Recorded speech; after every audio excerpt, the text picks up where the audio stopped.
Hello YouTube, how's everyone doing? It's Professional here. Welcome back to my playthrough of Ace Attorney. We're getting pretty close to the end of the game, I'm assuming. We are at the circus here now, a place that we had in the second game, the second Ace Attorney game. There was a murder at a circus, and ironically, that was actually considered the Turnabout Big Top. I think that's what it was called. It was actually, I think Turnabout Big Top is considered the worst case in the series, but ironically, we came back here in Ace Attorney Investigations for one of the best cases in the series. But we're gonna continue where we left off, the Mastermind's true face. You guys have told me in the comments section that you think that Simeon is like one of the greatest villains in the Ace Attorney series. But also, I read one comment where people said that when he shows his true face, he's extremely unhinged, which actually makes me a little scared in a way, too. Oh, and there's the circus music. Yeah, that's from the original game, too.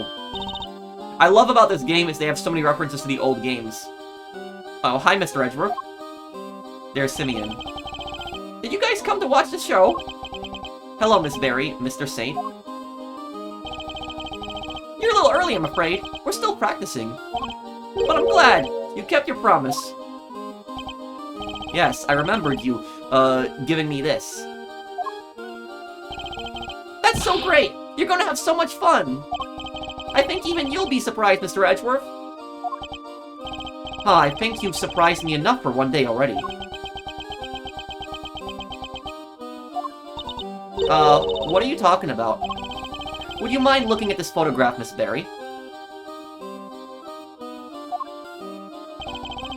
That's the eye painted on the balloon used to advertise the circus, correct? Oh, yeah. What is this exactly? I have a strong suspicion that the balloon was used by the criminal we've been looking for. You do? Who's usually in charge of the balloon, if you don't mind me asking? Oh, that would be Simeon. But wait, you don't mean... Yeah. No answer from Simeon. Mr. Saint, you took the balloon out late the other night, didn't you? And you know, the thing is, I'm pissed right now. I really am. Because of the fact that this, I don't know what his motive is for killing the president's body double. That I don't know. He's a scumbag. But why did he attack Kay? Kay did nothing to him whatsoever, and Kay helped him also. And also he had Rosie Ringer killed too at the same time too. And also another thing is, there was a small hint here that he was the mastermind the entire time. Because if you notice, when the monkey is on top of his head, the monkey is actually moving his hair, and he's moving like his hand up like this and that and stuff, like he's a puppet, in a way. And that right there was a symbolism that he is the mastermind, because he's pulling all the strings. He's controlling everybody like they're puppets. Sure, I was practicing. I'm still pretty bad at flying it, so I needed to put in some extra hours. At night, when it would have been even more difficult than usual. A strange time to decide to practice. But why else would I have taken the balloon out? What are you saying? That you weren't practicing at all. You were taking an unconscious Kay to the top of the big building. In order to frame her for the murder of Rosie Ringer. The security cameras never recorded Kay taking the elevator up to the roof. Which means she must have gotten there another way, from the sky. And the only person able to make that happen would have been you. But, Mr. Edgeworth, I don't understand. That's not all you did. You also attacked Sean at the garbage disposal area, drugged him, and carried him away.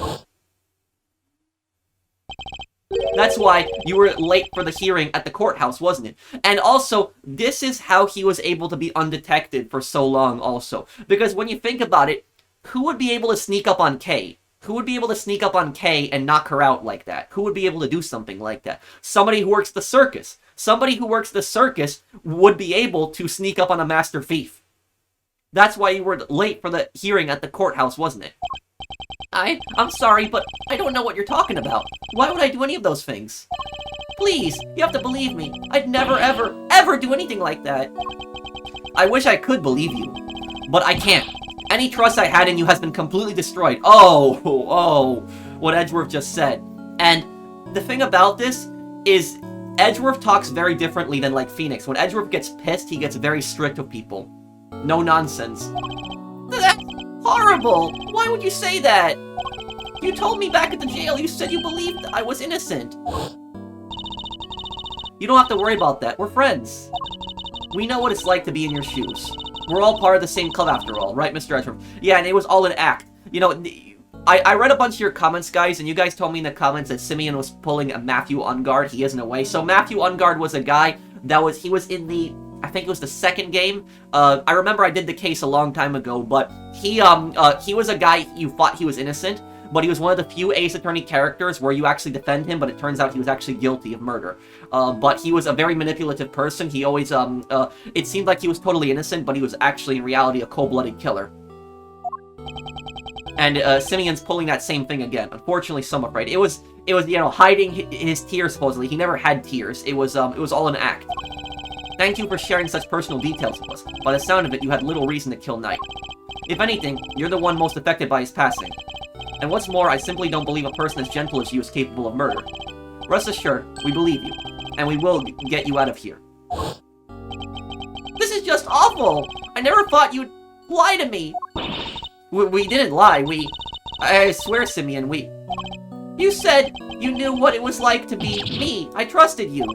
That hurts, Kay. It hurts so much. Come on, Mr. Edgeworth. This is Simeon we're talking about. He's not a bad person. No. It's an act. I don't believe it. Objection! I see it now. That's your strategy, isn't it? With everybody. You root out their psychological weakness and exploit them. And without even realizing it, they wind up doing exactly what you want them to. He's the puppet master. Exactly the behavior one would expect from the arch manipulator behind all our recent troubles. I was too blind to see it before, but you won't fool me again. Simeon Sane, you are guilty of crimes too numerous to mention. Oh, so that's how you want to play it, huh? You always did have the courage of your convictions, I guess.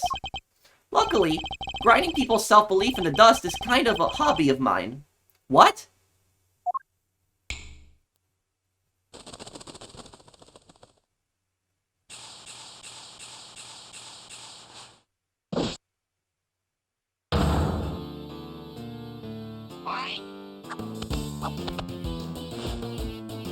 Now we see the true Saint. Well done, all of you. Well, this is certainly a side of him we haven't seen before. So much for the trainee animal tamer who wouldn't hurt a fly. I guess that was all an act. But I'm glad we're finally getting to meet the real you. Simeon, this can't be true, can it? Truth lies. What does it matter? Huh? All you need to know is that Mr. Edgeworth here has made me very mad indeed.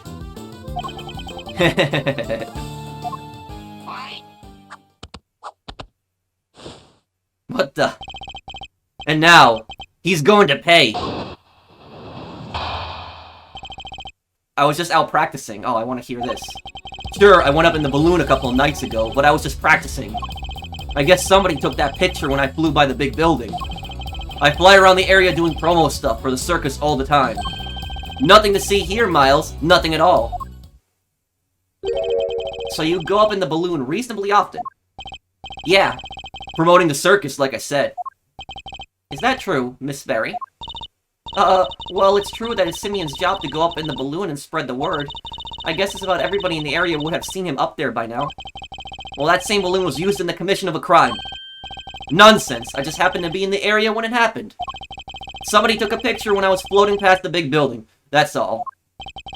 I'll be the judge of, whether you just happen to be nearby, thank you very much. I was just out practicing. Sure, I went up in the balloon a couple of nights ago, but I was just practicing. Hold it! This balloon, do you usually launch it from here at the circus? No, you need a wide open space. There's a park over by Sunshine Coliseum. That's where I usually take off from. I see. And how do you get the balloon to the park to launch it? Not by hand, that's for sure. That thing must weigh a few 100 pounds. It's kind of impressive that it can even get off the ground, that I think about it. I prefer it if you didn't change the subject. How do you transport the balloon? Wow, give a guy a break, will you? It's not like I was getting Miles off track. Sheesh. We use a truck, okay? You load it onto the back and away you go. The truck. A truck, you say? Yeah, last time I took it out would have been 2 days ago. That could be important. I better keep it in mind. The last time I took out the balloon on the truck would have been the day before last. The truck. The blue truck parked in front of the big building driver is nowhere to be found.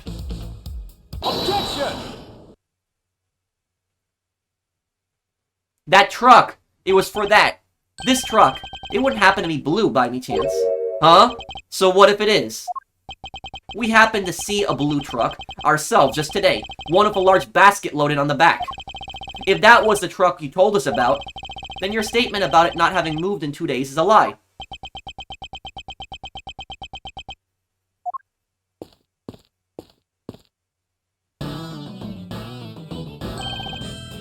Agent Lang, Emma. There you are, Mr. Edgeworth, at last. I've been trying to find you ever since we wrapped up the case yesterday. Kay sent me a message saying you were here, so I came right away. And I found what you asked me to go look for. It was loaded onto a truck in the parking lot out back, a blue truck. Smaller balloon used for promotional purposes. Sane is in charge of it and drives it around on the back of a truck. Well, well. I think that truck might be the one we saw earlier today. In fact, I'm almost certain of it. Objection! What, just because it's blue? Like a million other trucks? What makes you so sure it's the exact same one? No, I saw it too. It's the same one for sure. Objection! Huh? What's the matter, Mr. Edgeworth? That wasn't me. What? Worthless are the words of a man who can't back up his claims with evidence. Wow, you sound just like him. Show me, I demand proof. I must be able to prove it somehow. It's the same truck, I'm sure of it. Huh? What are you doing, Mr. Edgeworth? Why are you touching the truck? The engine's cold, which means it's been here for a while. No way, you can tell this from that. What can I use to prove it's the same truck?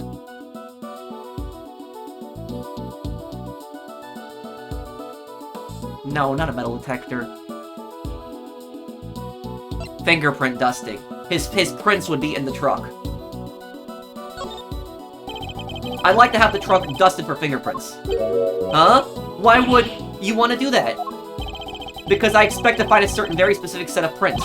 And if I do that, it will prove beyond all doubts the truck we saw in front of the big building. Whose prints will prove it was the truck we saw?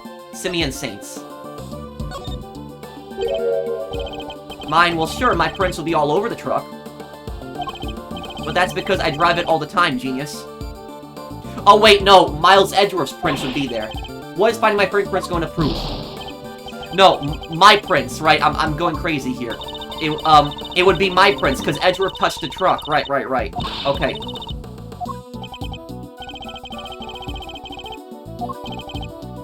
Miles Edgeworth, and my prints, because, yeah, Edgeworth touched the truck. Yours?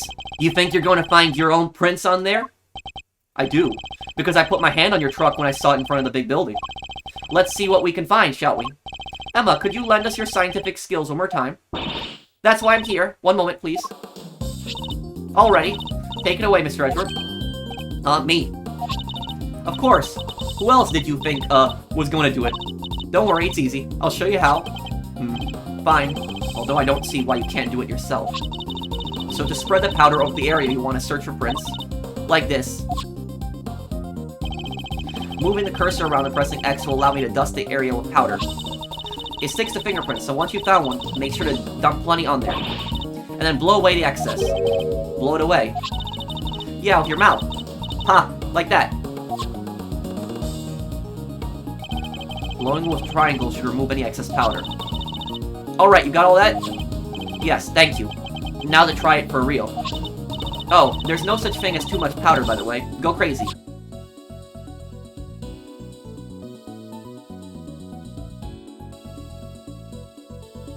Oh, no such thing as too much powder, right?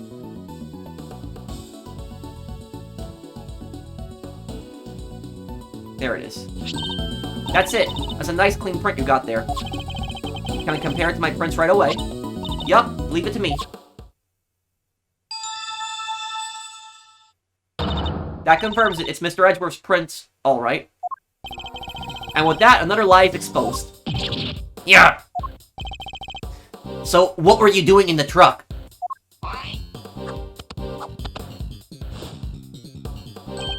Oh, just driving around. For fun, you know. Objection! Kay was abducted 2 nights ago. And your balloon was sighted nearby. Then today another abduction, this time involving a truck supposedly used to transport garbage. And your truck was sighted nearby. Objection! Coincidence. Nothing more. You want me to believe that you were near the scene of 2 separate abductions, simply by chance? Just be honest, you were involved in both. What makes you think they were even connected? Objection! A certain very important piece of evidence, that's what. Heh! Oh, this should be good. What connects Kay and Sean's abductions? The chemical. Used on both Kay and Sean. The sedative, yep. Brand name is 3Z's, that, the sedative. You know, I wonder if the sedative is actually used to knock out animals in a circus. It actually could be for that. Take that! Kay was drugged with a dose of powerful sedative. And a bottle of sedative was found right where Sean was being held captive. That very same brand, no less. Objection! Huh, I knew you'd try something like this. So the same sedative was used. So what? Does that mean everything's connected? You know as well as I do, that doesn't prove anything for sure. Ugh, we must have something. There must be a piece of evidence that can tie him to both crimes. Cops, prosecutors, you, Miles, you're all the same at the end of the day. You force the evidence to fit the crime, or you flat out make it up, just as long as somebody goes to jail. You're no different from a certain other evidence tamperer we've had the misfortune of meeting. Objection! No, I'm nothing like him. Objection! Then show me. Hit me with your killer piece of evidence. You must have one, right? Ugh. It's no use. We don't have anything that can tie him directly to both kidnappings. Okay. You about done there, Miles. No more cheap shots left to fire. Great. Well, I have a show to be rehearsing for, so if you don't mind... Objection! Hey, come on now, you two. There's no need to get all hot under the collar. Wouldn't want your good looks running down your face now, would we, Simeon, old pal? Ooh, what are you sticking your nose in for? Hey, I just sensed the vibe getting a little harsh and heavy, yeah? Thought I ought to lighten the mood. Help me out here, Kay. Lift our spirits with a little dose of the old great thief magic. You don't have to tell me twice. Okay, let me see if I can do Simeon's voice. Here goes. Objection! What are you... Take this seriously, will you? Thought you could do this with somebody running a little interference for you, Milester. Not the most ethical approach, I know, but again, Kay, again. We can worry about whether or not this is the right thing to do later. This is my last chance to try and prove a connection between Mr. Saint and his crimes. Let's forget the kidnappings for now. Is there anything else that suggests that he is our mastermind?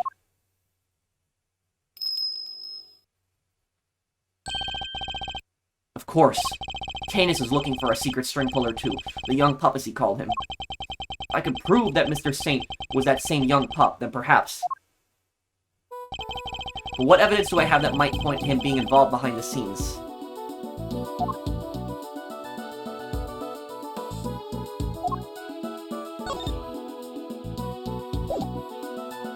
Letter from Canis retyped by the Mastermind and then sent to Bronco Knight.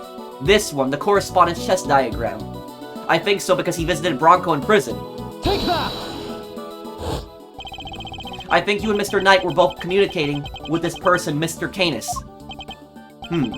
And that same person might well be our secret string puller. That's right, our mastermind was involved in Canis and Knight's correspondence chess exchanges. If I could prove that Mr. Saint was the hidden intermediary between the two of them... Alright, that's enough. This is getting painful. You don't have anything, and I have to practice for the show. So if you say you, so if you don't mind. Objection! Thank you, Mr. Fender. I can take it from here. And I can't take any more of your interventions. Ooh, just look at that face. Yeah, I like it. Malzarino's back in the game for sure. I'm Simeon, the funny clown. Look at me. I'm, juggling. Okay, you can stop now. Mr. Saint, you're a fan of chess, I take it. Huh? Where did that come from? Chess? Sure, I don't hate it. Our secret string puller was playing correspondence chess with Mr. Canis. Objection! I thought Bronco was the one playing chess with Canis. You're saying he was your so-called mastermind? Objection! No, it wasn't him. Whoever it was went on manipulating events even after Knight's death. Take a look at this letter, if you would. Who do you think could have written it? I believe it was a person who had inserted themselves between Mr. Canis and Knight. And you think that person was me? Why would I go to all that trouble? That's crazy. To make it appear that the two men were connected and communicating directly with one another. The very fact that led Fifi Lagarde to murder him. What? You're saying he set that up to try and get Mr. Knight killed? Objection! Listen to yourself. What do you think I am? Some kind of evil puppet master? Yeah.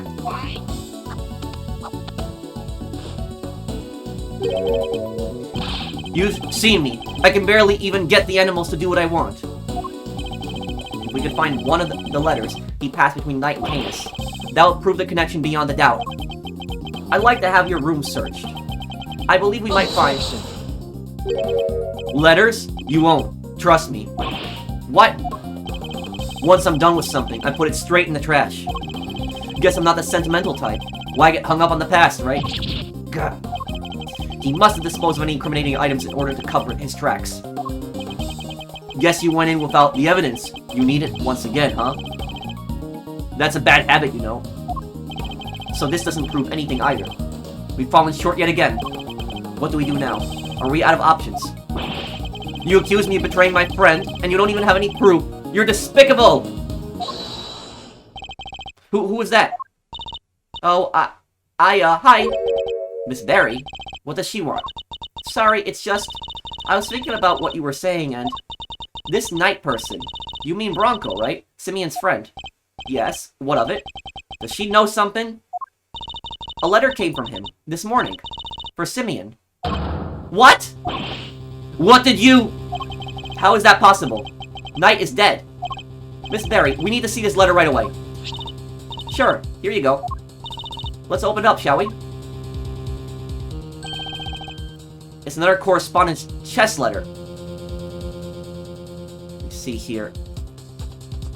So here's my next move, pawn to g6. Can anybody else smell checkmate? Can't wait to see your face when you lose. But you were never gonna beat me, not at chess.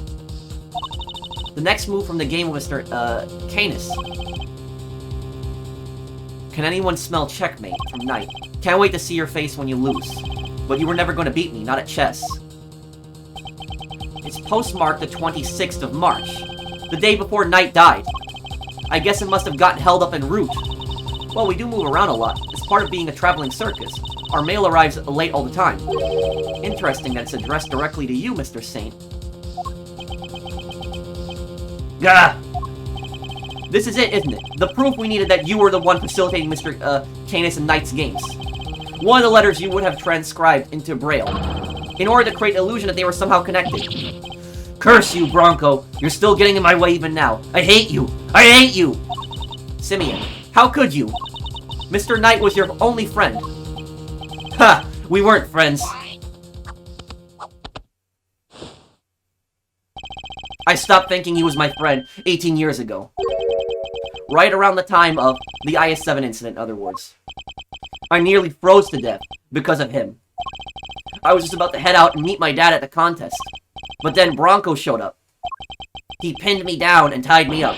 He was crying the whole time, whining on and on. I'm sorry, but my dad says I have to do this. If I don't do what he says, he's so scary. Stop it, Bronco. Stop it. I have to go meet my dad, I promised. If I'm not there to taste his candy for him, he'll be so upset. He needs me. If I don't go, he won't be able to show everybody he's the best in the world. But no, he locked me in that car with him, and the two of us nearly died. He thought he could get out, but when he tried the door, it was frozen shut. We were trapped. And that's how I lost my dad. What? You lost your dad? Yeah, Bronco's dad killed mine. He was the son of a murderer. Bronco's dad killed mine? Wait, no, it's the other way around. What does he mean? That doesn't match up with what we know at all. Simeon, the victim in the IS-7 incident was a guy named Artie Frost. Yeah, that was my dad's name. My memories got kind of scrambled that day. What little I remembered was pretty mixed up. What? So I didn't find out until later that my dad was murdered. The murderer was a man named Carmelo Gusto, a confectioner. Really? I never knew Bronco's father's name, or maybe I chose not to remember. Ugh, just thinking about this sicko that killed my dad turns my stomach. Mr. Saint, are you sure you didn't know the name of the murderer until just now? Heh, do you think I'd still sit on it if I did? No, I'd have reported him to the police straight away. All I knew was that Bronco's dad tricked my dad. And that's how I knew my dad was the one who was killed that day. Bronco was a traitor. He helped his father murder mine. He was the son of a cold-blooded killer. He deserved to die! Objection! I'm sorry, Mr. Sate, but you've made a mistake. A big one. A mistake? What do you mean? Artie Frost was a sculptor. He's been working in France not so long before the murder, under the name Paul Halik. So I hear, but I don't remember anything about that. I wish I could. Well, I'm afraid it's only natural you don't, because he wasn't your father. Huh? Is that your idea of a joke? Well, it's not funny. Not at all. You're right. It's not. But you need to know the uncomfortable truth. This piece of evidence proves that you're not Artie Frost's son. So he's really Gusto's son then. And remember, the reason that, Frost had Gusto's son tied up so he couldn't taste for his father. That was it. To sabotage him. This piece of evidence proves that you're not Artie Frost's son. Oh, the chess. Knight's possessions. Right, the Paul Halik ring. Take that! Huh? Bronco's chess set and a ring? Yes. Take a look at the ring for me if you would.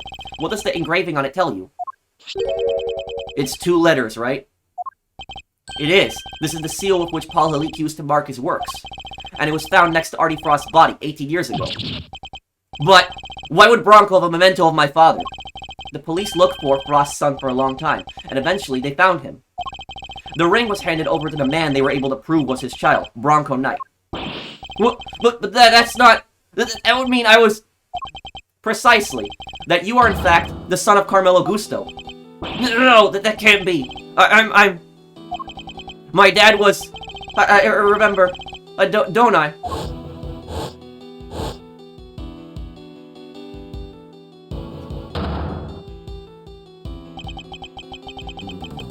Bronco tied me up and locked me in that car. It was, his fault I lost my dad.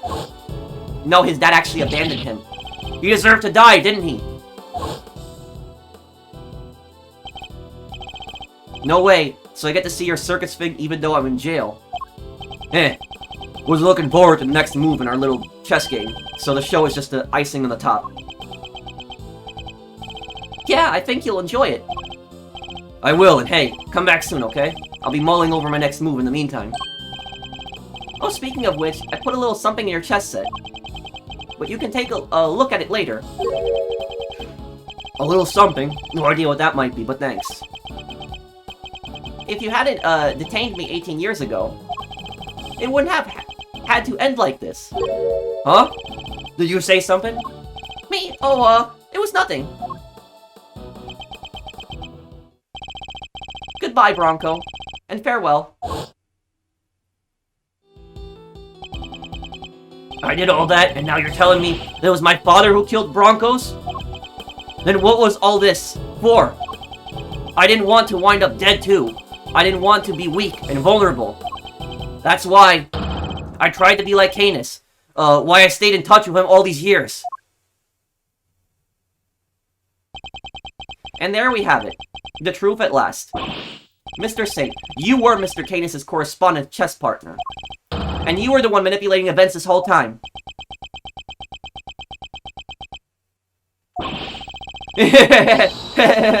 You're right, it was me. It was me all along. At last, he's finally telling the truth. I was the one who witnessed the murder 12 years ago, but you knew that already. The president's assassination, just as we thought.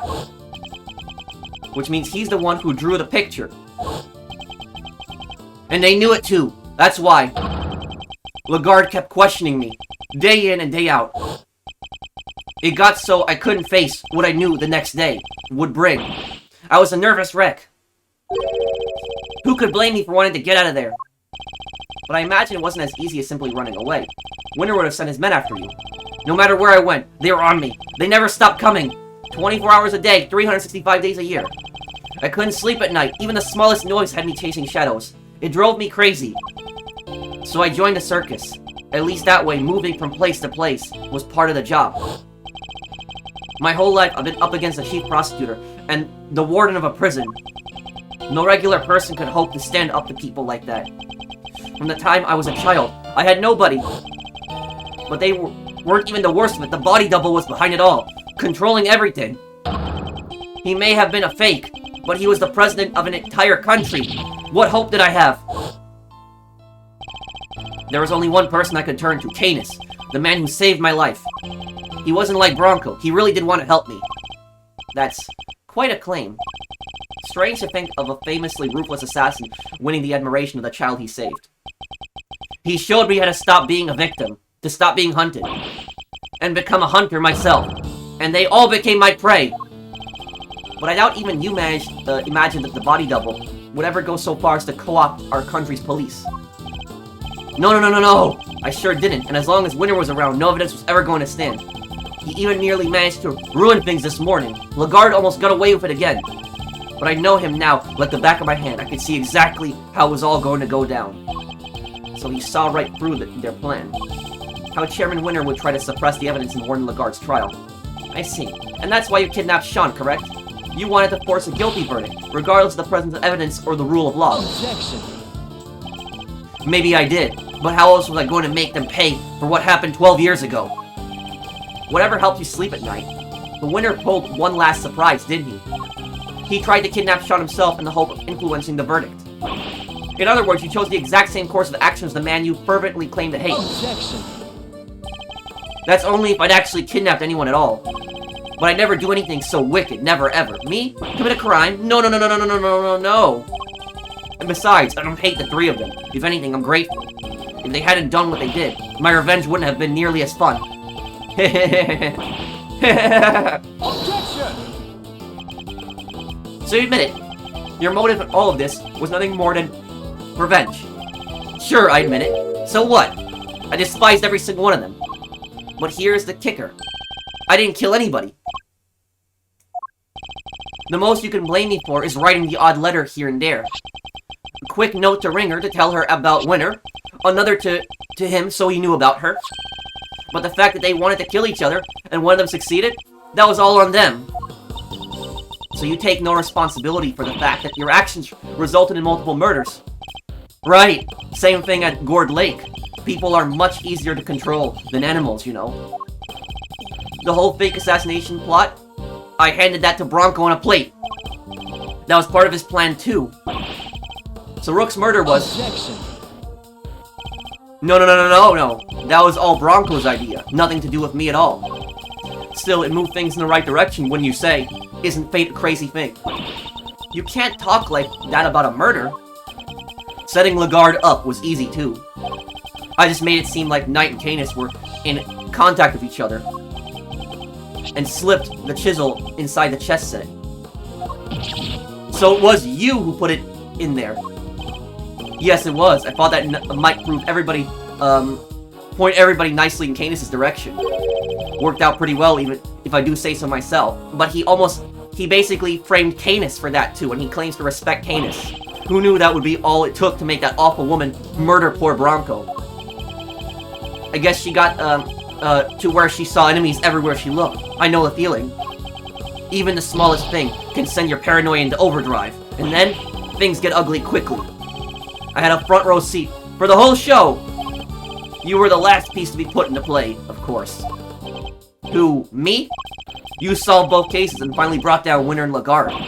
I guess you could say your powers of deduction were the weapon that put an end to both of them. Huh. Objection.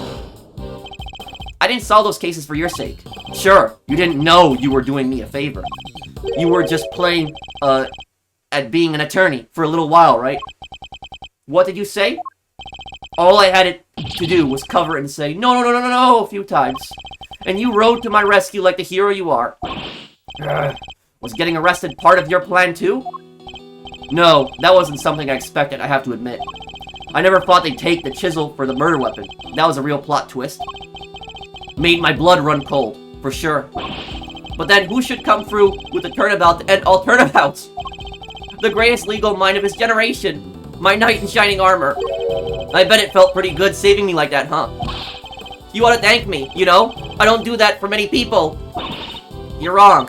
He wasn't playing at being an attorney. He was trying to help you, because helping people is what Mr. Edgeworth does. He helped me right when I needed it most. Okay. Oh, did he?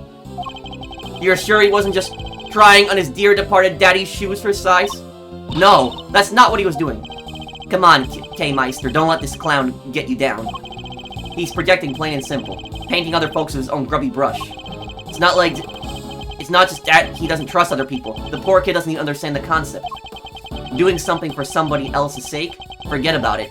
He'll never understand. You think I care what you have to say about me? Consider this for a second. I've gotten my revenge on everybody I set out to get it from. And yet... you can't prove I incited anything. Think about it. I never actually did anything. What's my crime exactly? Explain it to me. You think you can pin an incitement charge on me? Read my letters. I don't mention murder anywhere.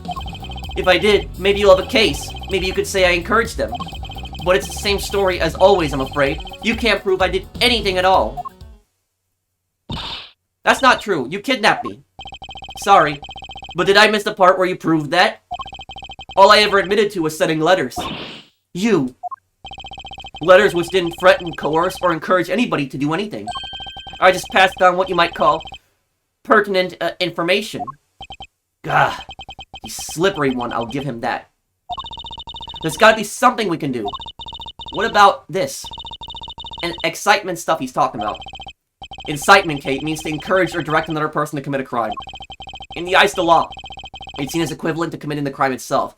Yeah, but the thing is incitement is very, very difficult to prove. It is extremely difficult to prove in court. And the thing is, the people that get incited for stuff in court, most of the time, it's for riots. Most of the time. So, when people do get arrested for incitement, it is a charge, but it is mostly to do with riots. So, like, for example, if somebody spreads some kind of false information, and that results in, like, riots and people, like, destroying stuff and, like, attacking people, they could be pressed for inciting a riot, that could be, but it's most of the time for inciting a riot.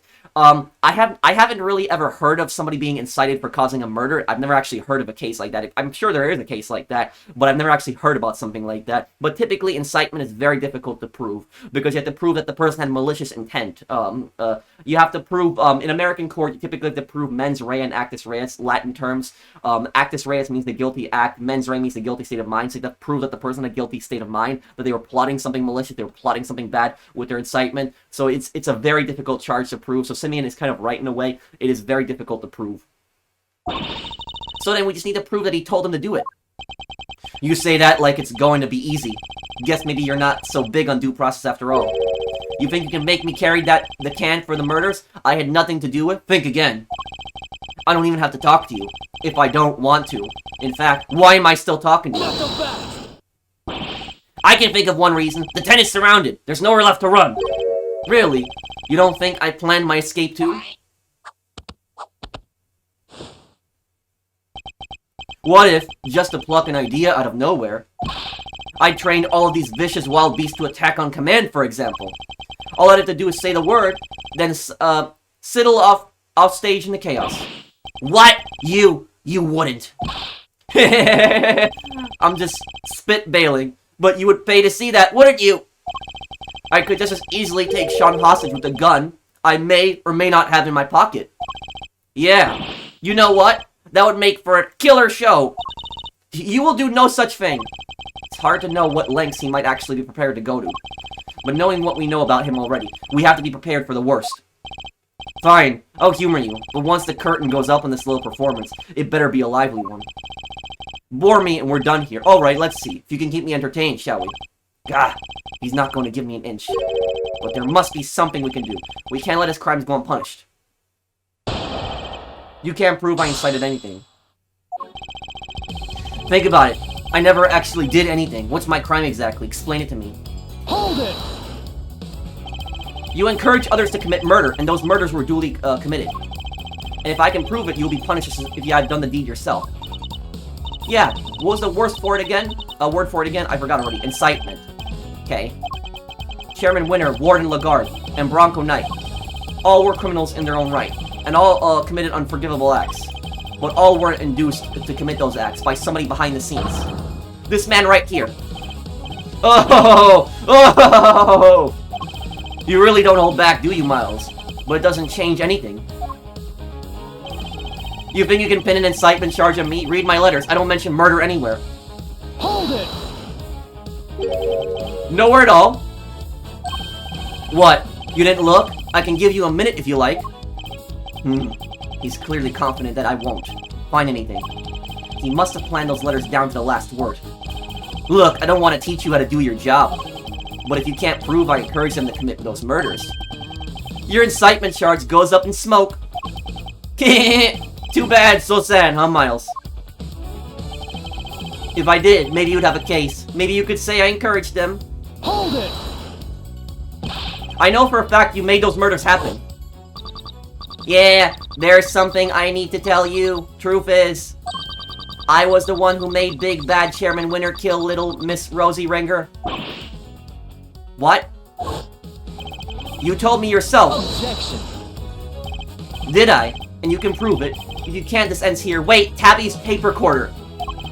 Just ask yourself, could this sweet innocent boy have done the things you're saying? No, no, no, no, no, no, no, no, no. I hate to admit it, but he's right. Without proof, we have nowhere to go with this. If we could only prove what he said on that phone call. But it's the same story as always, I'm afraid. You can't prove I did anything at all. Hold it! The same story as always. What do you mean by that? What does that matter? That's not important here. You know what is important though, right? That you can prove nothing! Nothing! Until we have some way of showing that he's guilty, we're just going to continue floundering. Either I thrust items evidence in front of him and hope for the best, or I go over it all one more time. Whichever method I choose, proof is the only way we're going to get anywhere here. He confessed to me over the telephone. He told me he was the one who made Chairman Winter kill Rosie Ringer. I just need to find a piece of evidence that proves what was said on that call.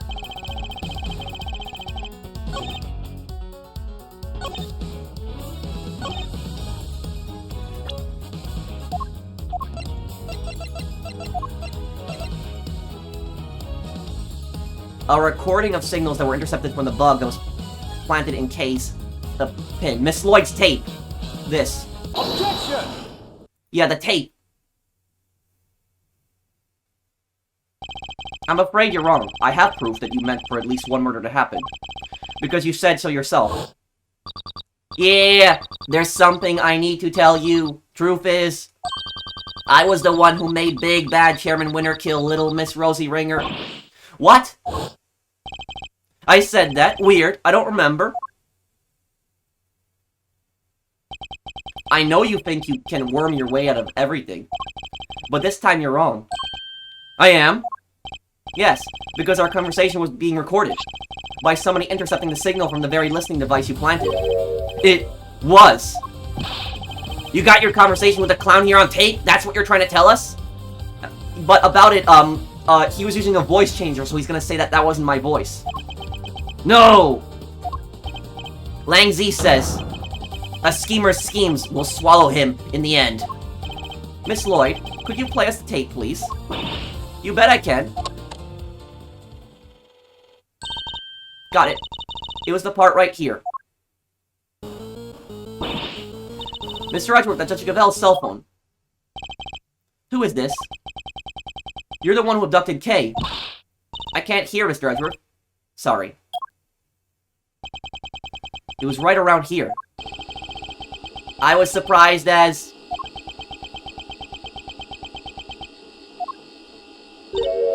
Huh, that's weird. Is something wrong, Miss Lloyd? I'll say. Seems we maybe, didn't quite catch the next part on tape, What? Why? How could it not be on there?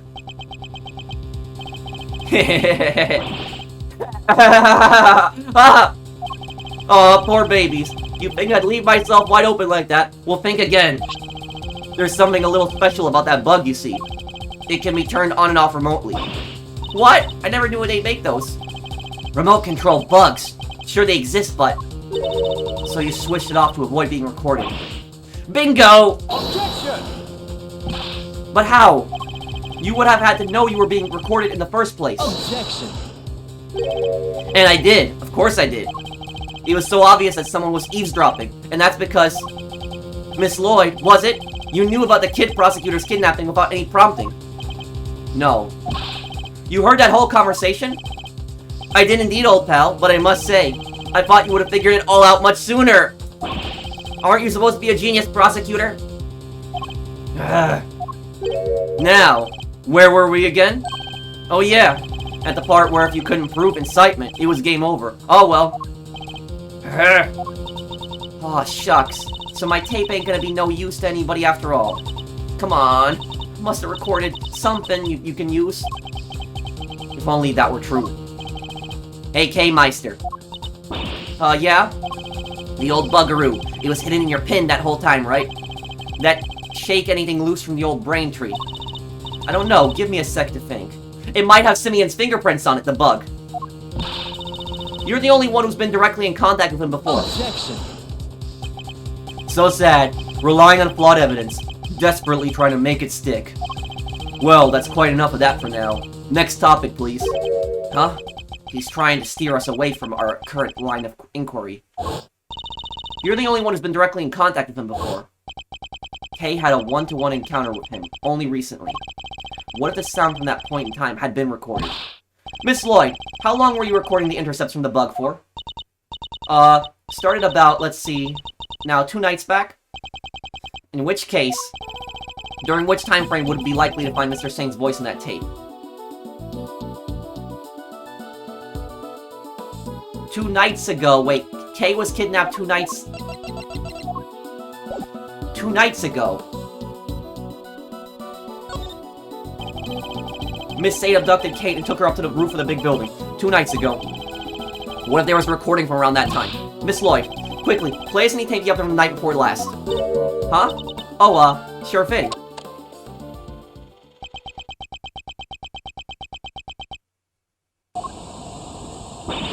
That's the sound of the balloon. Indeed it is. At around that time, I imagine Mr. Saint would have been transporting you in. Which means he can't have been too far away from you, or the bug. Is there anything else in the recording, I wonder?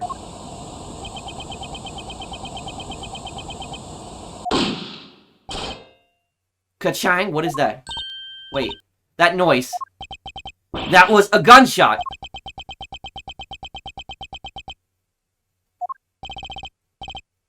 Zzzt. Yeah, you turned the bug off then too, it seems. Unluckily for you, you were a little late in doing so. There's no escaping it now. That gunshot ties you directly to the case. Huh? What are you talking about? Nobody ever mentioned a gun. He's wrong. Somebody involved with this case discharged a firearm. I just need to remember who it was and present the piece of evidence that proves it. Which piece of evidence shows that a gun was used in an incident related to the case?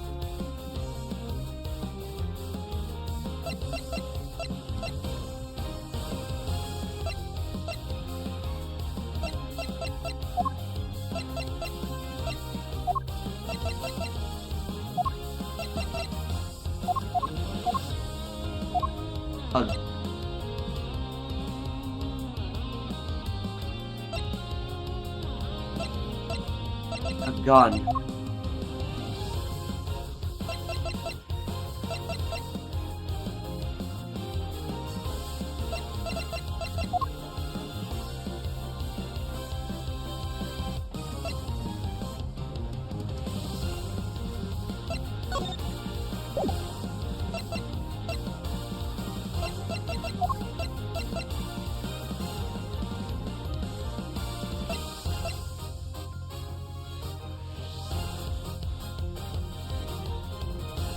The locks. Was the lock shot?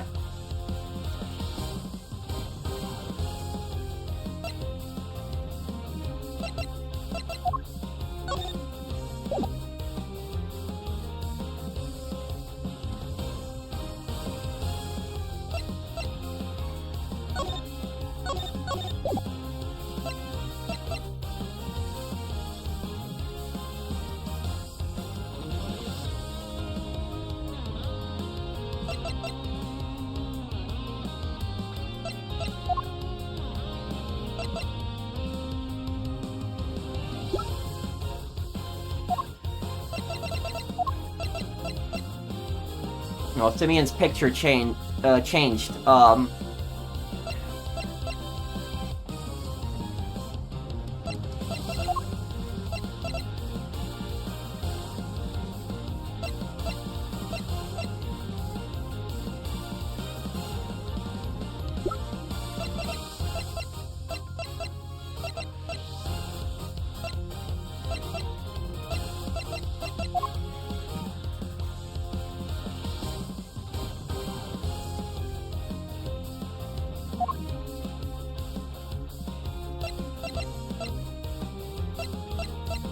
No, none of these here. The gun, I had to think about this. The answer is right in front of me. When was a gun used?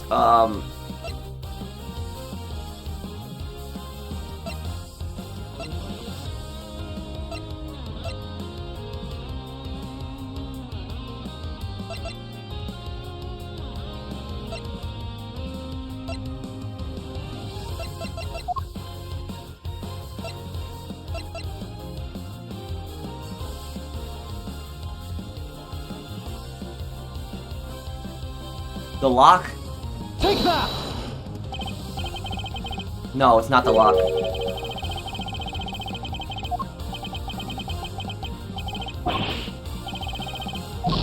Okay, hang on. Come on, Mouster, this isn't like you. You need to focus up here. Forgive me.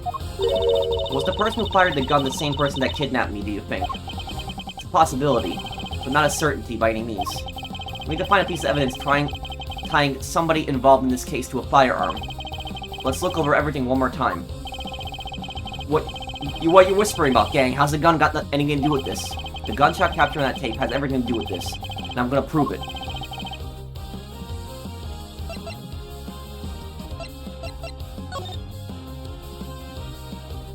Gunshot residue detected on right hand. Oh! I was looking at this the wrong way. Remember, because the president had gunshot residue on his hand. That's what it was right there. Okay, he's done now. Take that!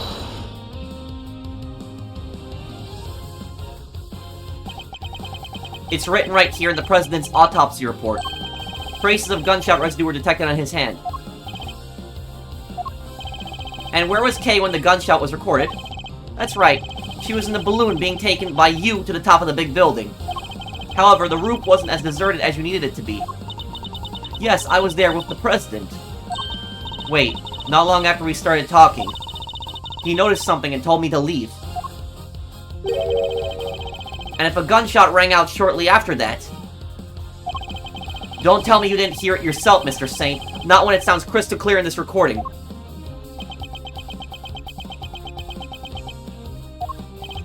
You're just going to pretend to ignore me? What else do you expect me to do when you keep spouting your weird theories? We didn't just hear a gunshot on that tape. Ka-chang. If you listen carefully, you can hear that the bullet hit something too. Could the president have been aiming at Mr. Saint? What would the bullet have struck? The balloon. Take that! I think the president was firing at the balloon. And if he was, what we heard on that tape could have been the bullet hitting the basket. Let's take a look, shall we? Oh, there it is.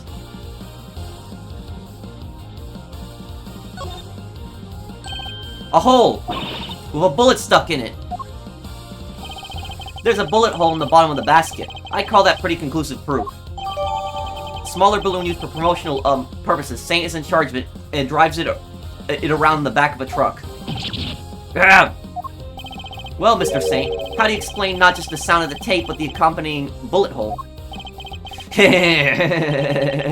You see everything, don't you?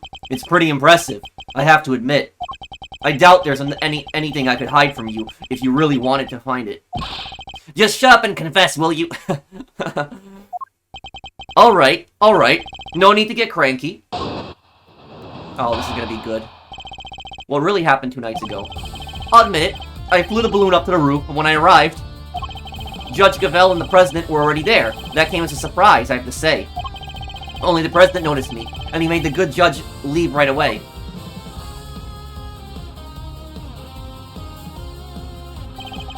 Then he pointed his gun at me and fired. But why was he trying to shoot down the balloon? Oh, that's simple enough. When I arrived, he was just about to murder your friend, the judge here. Me? Yeah, you. You told him about Sean. What did you think would happen? Why do you think he met with you in the first place? He thought you were going to expose him as an imposter. Because she knew the truth about Sean's parentage. He was afraid. Huh, afraid? Yeah, you could say that. The man was a total coward. His hands were shaking so much when he tried to get rid of me, he couldn't even shoot straight. So you see, I just happened to be in the wrong place at the wrong time. I was an innocent bystander. Oh yeah, sure, an innocent bystander. It really happened 2 nights ago. I'll admit, I flew the balloon up to the roof. When I arrived... Hold it! Around what time would that have been? Just after 11, I think. That's when you and your pal went up to the roof, right, Your Honor?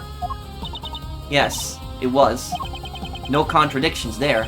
But the fact that we've confirmed the time is important nonetheless. And because I arrived when I did, Judge Gavelle and the President were already there. That came as a surprise, I have to say. Hold it! So you didn't expect to find the 2 of them there? Of course not. Why would I? But it's luckily I got there when I did. We all know what would have happened if I'd been any later. He was just about to try and kill you, Gavelle. You really didn't suspect a thing? I'm afraid I did not. I had no idea. Maybe you shouldn't have blabbed to him about the kid. Did you ever think of that? I was merely trying to... What kind of mother are you? You're lucky he didn't kill you and then go after the boy! Objection! I'm your opponent here, not Judge Gavelle. Now leave her alone and tell us what we need to know. Don't worry, Your Honor. I'll take it from here. I am in your debt, Mr. Edgeworth. As is Sean, I trust that you will look after us both. And I pray that the goddess of justice will watch over us all. Your precious goddess didn't even warn you that there was a balloon right behind you. Only the President noticed me, and he made the good judge leave right away. Hold it! He made her leave, but why? Wasn't he planning to kill her? Sure, but I'll bet he didn't want to do it in front of witnesses. Murderers don't tend to like that. She still didn't know he wasn't the real president, right? His secret was safe for the time being. And now that he knew about Sean, he could kill both of them whenever he wanted. You two got lucky when he died, huh? Why the frowns? I'd be smiling from ear to ear if I were you. I don't think anybody will be smiling until this matter has been cleared up once and for all. So please, continue if you would. Your wish is my command. Well, where were we? Oh yeah, that coward of a fake president. I guess a witness suddenly appearing in the sky must have shaken him up pretty badly in panic. Then he pointed his gun at me and fired. Hold it! You're lucky that the bullet only struck the bottom of the basket. Yeah, I tried to get out there the second he pulled out that gun. Couldn't have my balloon going pop. But it was a close run thing. So you left right then and there. Of course I did. He was shooting at me. Are you saying there's a problem with that? Does that present a problem? There is a problem. In the end, you managed to leave Kay there up on that rooftop. Which means you didn't actually leave the vicinity, did you? Oh yeah. Guess I forgot to tell you the next part. After he shot at me, he escaped through the hatch to the 51st floor. I hung around a little longer to make sure the coast was clear, then I landed on the roof. Wait, but Miss Hart said he didn't go through there. Would you mind appending that statement to your testimony? Makes no difference to me.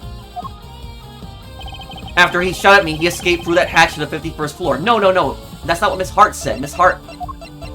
Look at this. Miss Hart was on the 51st floor, storeroom, the night before last, but didn't see the president pass through. This, Miss Hart's statement. Somehow he killed him up on that roof.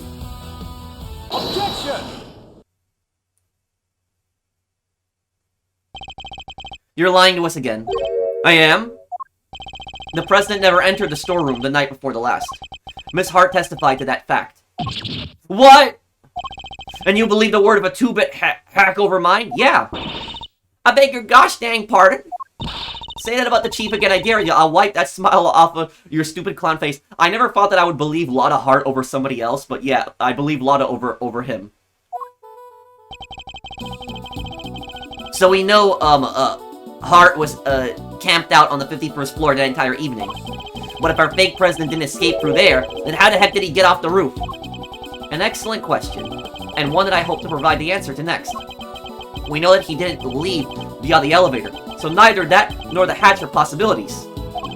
Which leaves only one possible way of escaping that rooftop, the balloon.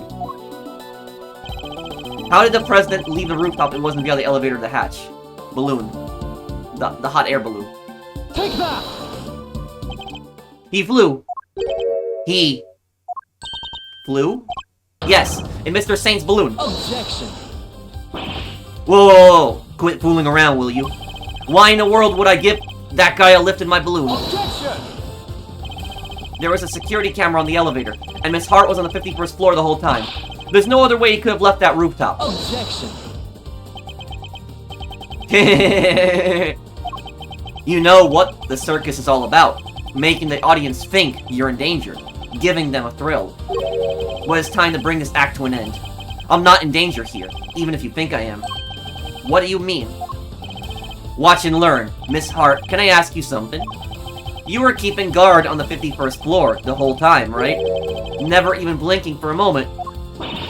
You bet your big toe I was. I done said as much in my testimony. Objection! Huh. So the noise, the sound of Miles' fateful assailant falling through the hatch, that didn't scare you so badly you fainted? So maybe I ought to have mentioned this before, but I fell asleep for a few winks after that. Yeah, I remember that too. Well, passed out, unconscious, you might say. What happened? That explains the noise that caused you to faint as well, Miss Hart. It was the sound of tape crash landing onto the storeroom floor.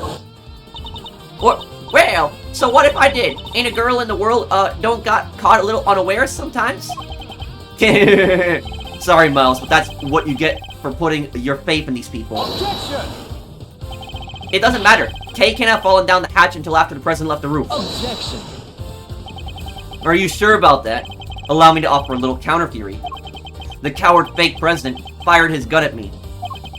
Then he hid in the shadows until after your friend fell down the hatch. What? So what if he did? What would that mean? Objection! Come now, surely even you can see what I'm insinuating here. It's elementary.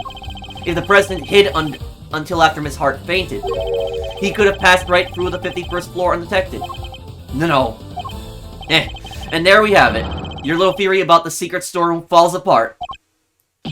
No! Did he have to do that to me in my own voice? That's right. Oh, and another thing. I might have let Sean's identity slip to our pal, the president, while he was hiding in the shadows. That's why he went to the set to try and murder him the next day, only to wind up being killed himself. That's right, it was Sean who murdered the body double. Objection! What possible reason could the boy have for doing so? Objection!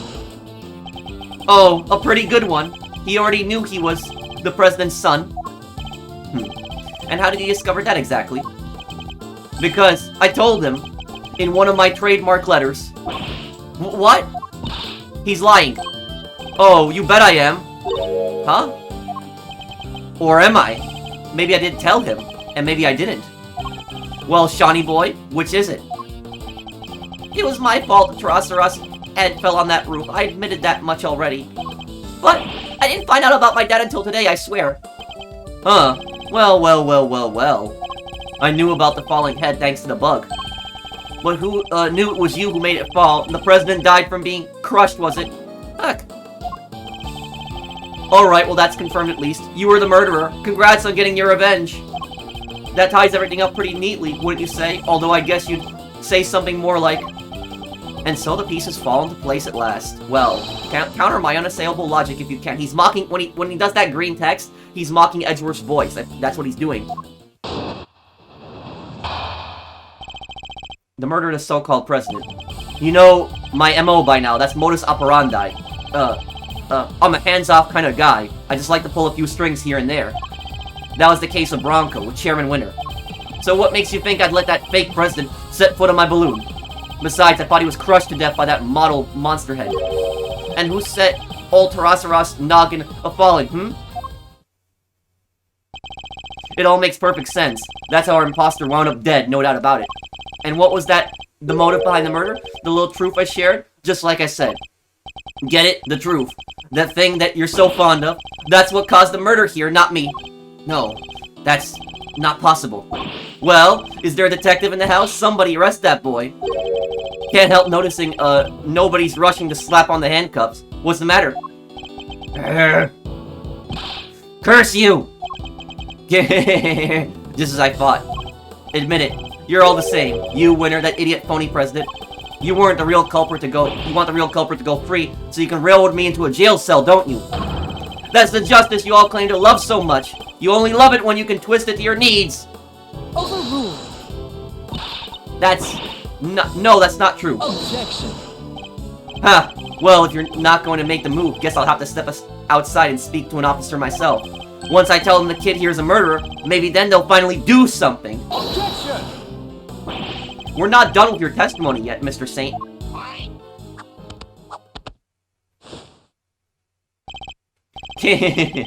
How did I know you'd make some excuse for stalling even longer? But you still don't have any proof, do you?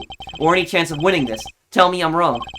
And yet you still want to prolong the agony? Well, as long as you know what you're doing. Oh my god, look at that!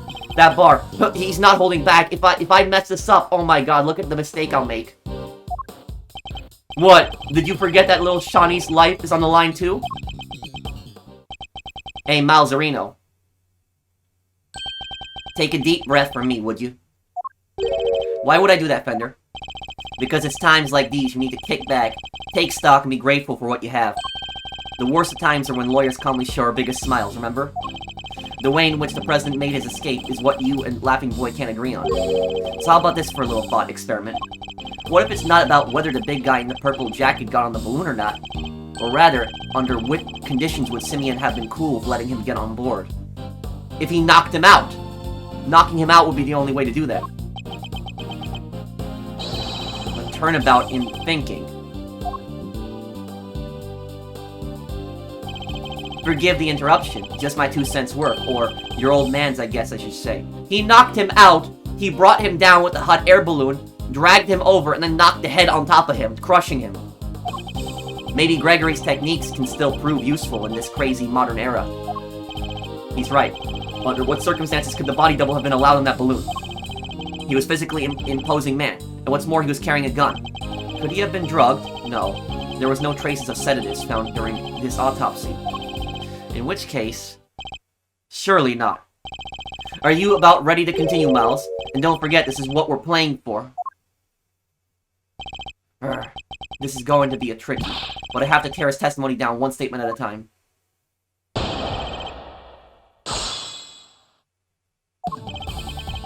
You know my MO by now, right? I'm a hands-off kind of guy.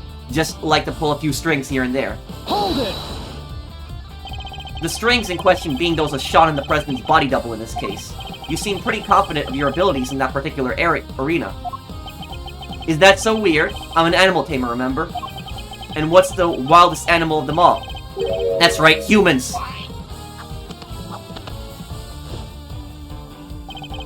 Didn't take much to get those two dancing in my tune. A little truth here and a little hint of revenge there. Somebody ought to thank me! I did this world a favor! Mr. Edgeworth, he's scaring me. Don't let him get under your skin, Kay. We have to stay strong. This man sowed the seeds of another's revenge in order to achieve his own. It's our duty to stop him, and we will succeed in that duty. Why do people do bad things, huh? Don't they realize they'll just come back to bite them in the end? That was the case of Bronco, Chairman Winner. Hold it! And so you insist that you had no direct involvement in any of what occurred. What can I say? I don't like to get my hands dirty. Sure, I do love to watch the action unfold, though. All those idiots desperately trying to kill one another, and they don't even know I lit the fuse. I love it. Ha! You haven't changed. All you did 12 years ago was watch too. You're talking about the whole SS5 thing. Oh, stop it. Your poor papa, scrambling around for answers and finding nothing. Shucks. What do they call that again? Oh yeah, rank incompetence. How dare you!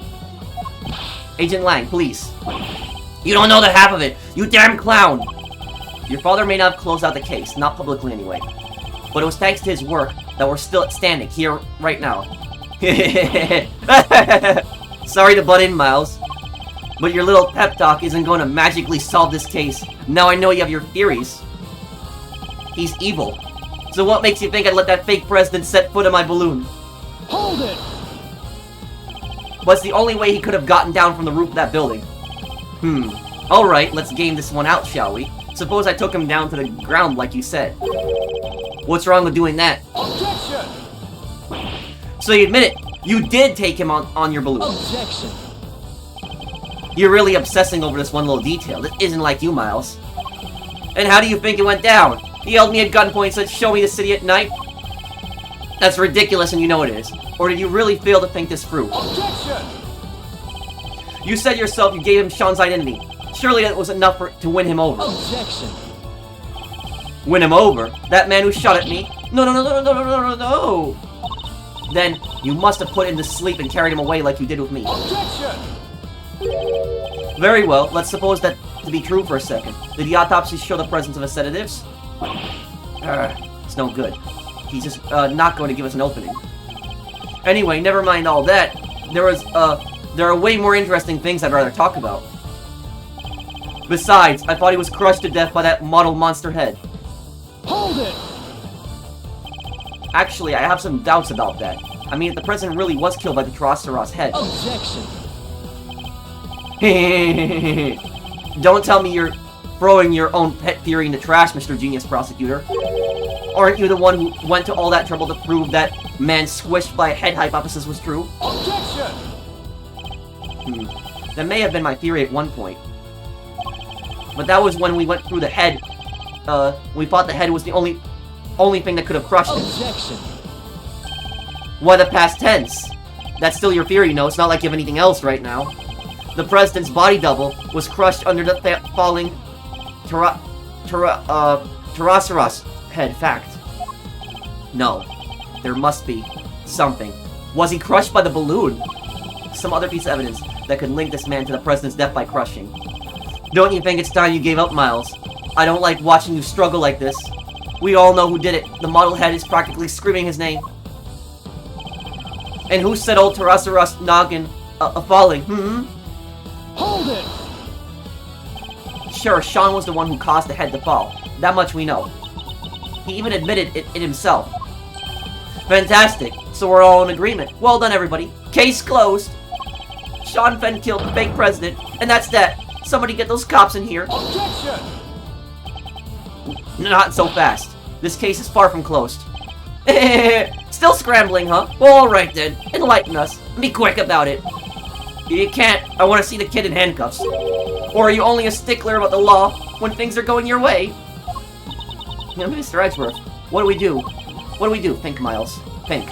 If Mr. Saint killed the president's body double, it would have to have happened while the two of them were together on the roof. So what would he have had to hand? That's the answer. That will tell us, how he was killed. He's not going to make this easy, is he? We need to think about how the president died. It was a very particular case, to say the least. If we assume he was crushed by the Tyrannosaurus head, then the whole thing becomes Sean's fault, right? But what if that wasn't what the president was crushed by? Is there something else that could have exerted a similar kind of force?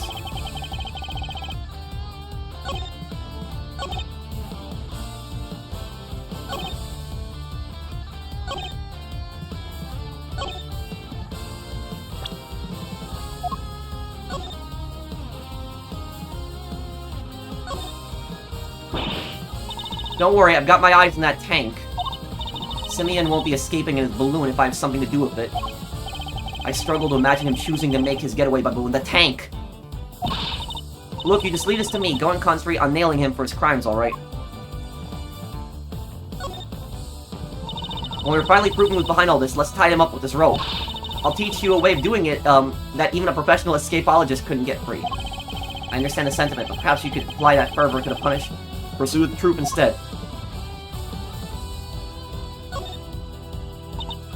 I was carried in this basket, right? Yes. Although you were asleep, so I imagine you have no memory of it. Would have been nice to have at least gotten some fun, flying memories of it. Curse you, Mr. Mastermind. I'm gonna kick your butt, you just wait and see. But that's not the main reason you want to get your revenge, is it? He dropped his tank on him. He landed on the roof.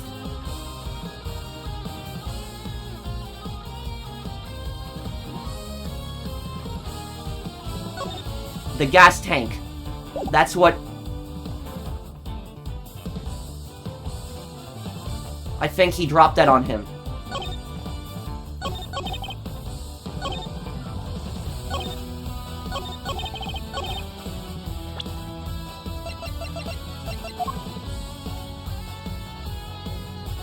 Objection! I was right. Yes. Sean didn't kill the president. The president was crushed by a monster. What? Did you really just say that, you? Oh, I get it. He's the kid who can communicate with giant beasts, right? Did he use special powers? The only person communicating with monsters was you.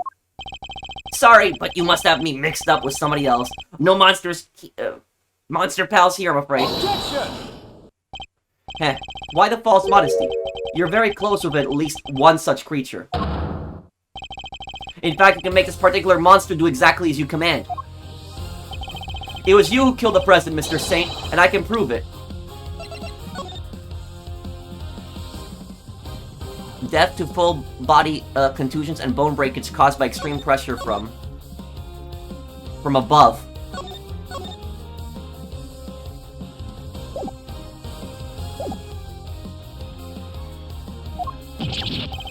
What? You're talking about the lion balloon? Yes, a quivering mockery of a monster filled with hot air, but a monster nonetheless. Not entirely unlike Mr. Saint himself. Sorry, you lost me. What are you trying to say exactly? Objection! You seem very keen to stick to your story about having manipulated Sean and the president. But no matter how true you may have wanted it to be, that was nothing more than a desperate lie. Even after the most skilled animal tamer can't make the dead do his bidding. And the president was dead long before he left that room. Having been killed by your balloon.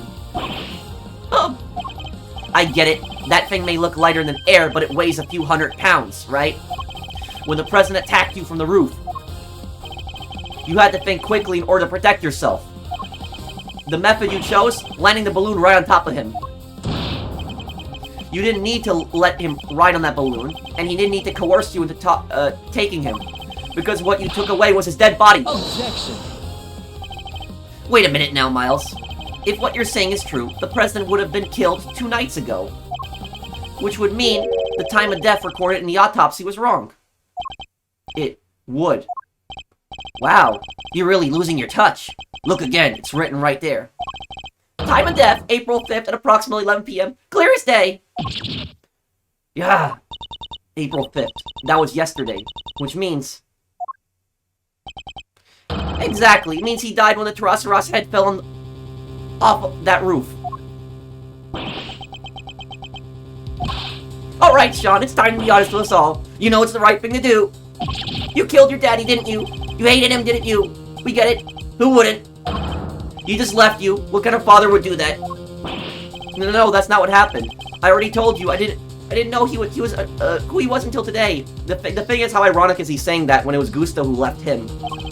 Oh, but you did know, because I told you myself. God, can my theory really have been so wide off the mark? I want to thank you once more, Miles. You hounded Winter and Lagarde until their crimes were finally exposed. And by ruining them both, you helped me get my revenge. Gotta love those powers of deduction. If the time of death matched up, everything else would fit. So, could he possibly have cheated the time of death somehow? Could he have? Oh, and what was the other guy's name again? Carmelo Gusto? You even ran him down for me. That was some great work you did there. Of course. Gusto. The IS-7 incident. He killed Frost and froze his body in order to conceal it. Mr. Gusto needed to freeze Mr. Frost's body in order to obscure the time of death. If they determined that the murder occurred during afternoon tea, he would have been an obvious suspect. Bingo.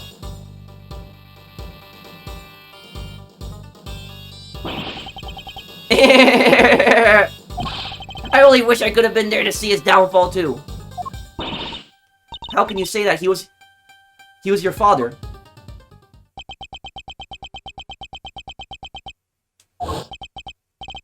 It's so scary. Mr. Lagarde just keeps asking and asking about what happened that day.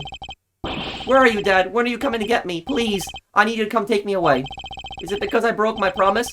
Because I didn't show up in time to help you taste your work? He was no father. He left me all on my own. What kind of person would do that? We may have shared the same blood, but that's it. Father, what a joke. Objection! You may not want to hear this, Mr. Saint, but you share more than blood. Hate him all you like, but you're more like your father than you know. Huh? What's that supposed to mean? Fate can be strange sometimes, but this was no coincidence. You and your father were the same, even in the methods you chose. You deliberately threw out the time of death just as he did. That's right, we had to rescue him from a warehouse refrigeration unit down by the harbor. Oh, I see.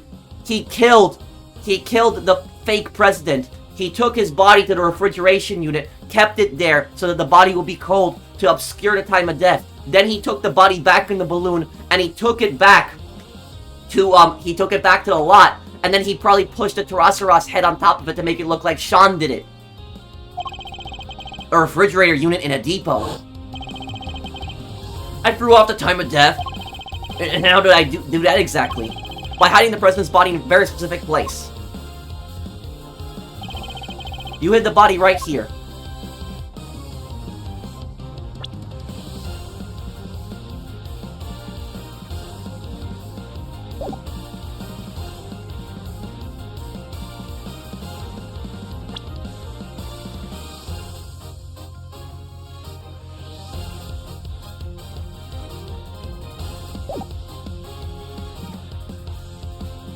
Sunshine Depot. Take that! You needed to keep the body cool somewhere, and you also need to keep somewhere to keep Sean. Heh, who knew that the two were connected? You're talking about the kidnapping again. Why are we bringing that up now? Because as much as you may wish we had forgotten, we know that you kept Sean in a refrigeration unit. The same refrigeration unit in which you kept the president's body. Just as your father froze the body he was trying to conceal 18 years ago. What? You're saying I'm the same as him? The same as the animal who abandoned me? Sad irony, but an undeniable truth nonetheless. Objection! Shut up! I'm nothing like him. I can never be like him. He's nothing to do with me, and we're nothing alike. Objection! Sorry, kiddo, but I think it's pretty clear that you and old Gustav more than a little common. You even told us you didn't like sweet stuff way back when we first met, right? Eh. If that's not a product of your daddy issues, I don't know what is. God, you don't understand. You may have tried to disown your father, but he lives on in everything you do. You think the same way.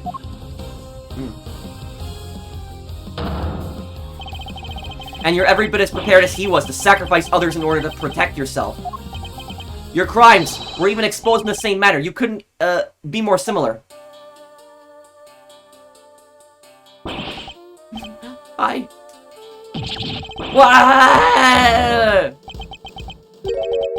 Or should I say... I don't know anything about a refrigeration unit. And the kidnapping? Nothing to do with me. Objection! Nonsense! You did it so you could blackmail Judge Gavel. We know that for a fact you were involved. Objection! You're a real danger to be around, you know that, Miles? What aren't you going to accuse me of? But it changes nothing. You still don't have any proof or incitement of kidnapping of anything. Oh wait, or are you planning on maybe fabricating some, taking a leaf out of the old Winter playbook? Never. I would never do that. I can't let myself rise to the provocation. What was the line? No matter what happens, we must find the truth. Something like that. Ha! But only when the truth suits you, huh? That's how the law keeps people down, isn't it?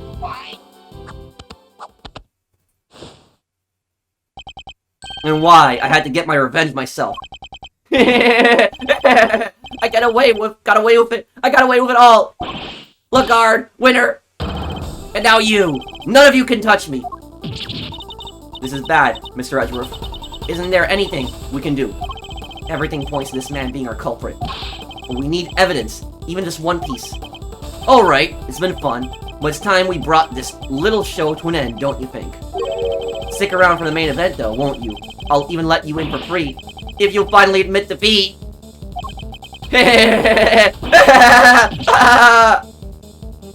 He's like the Ace Attorney version of the Joker.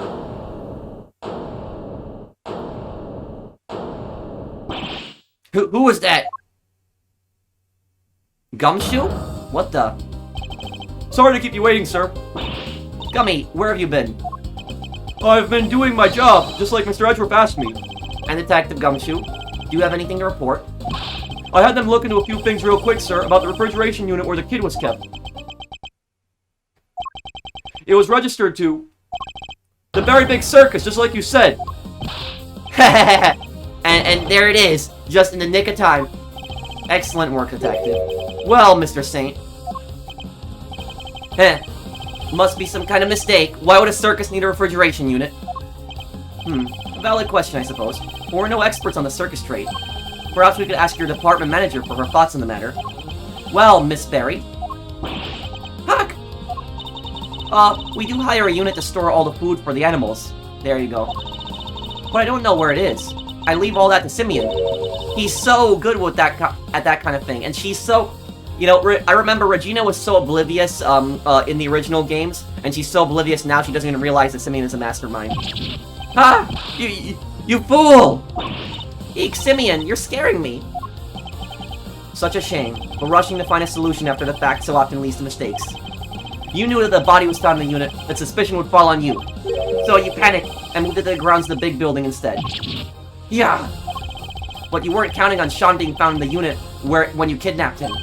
If only you'd known you were up against a great thief and an even greater detective. Is everything alright? You're looking a little pale. Don't think you've won just yet, Miles. You're missing proof for the most important part of your little theory. I am. Perhaps you could enlighten us. You don't even have evidence that I crushed the presidential faker with that balloon. And I know you don't, because there isn't any. I'm afraid there is. What? If Mr. Saint murdered the victim, as we think he did, there should be traces of your misdeed on this piece of evidence.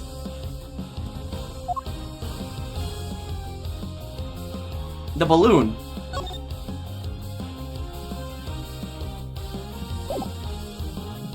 Take that! Analysts of the balloon basket should turn up the evidence that we need. That balloon again? You already have your bullet hole. What else do you expect to find? We, expect to find plenty, actually. Isn't that right, Mr. Edgeworth? If there's proof to be found, then he'll find it. He's a hero of justice. He sure is. We'll find something for sure. Mr. Edgeworth has gotten out of way tighter spots than this one. What they said. We believe in you, Miles Areno. And so does your pop. He's looking down on you. Right now, I know he is.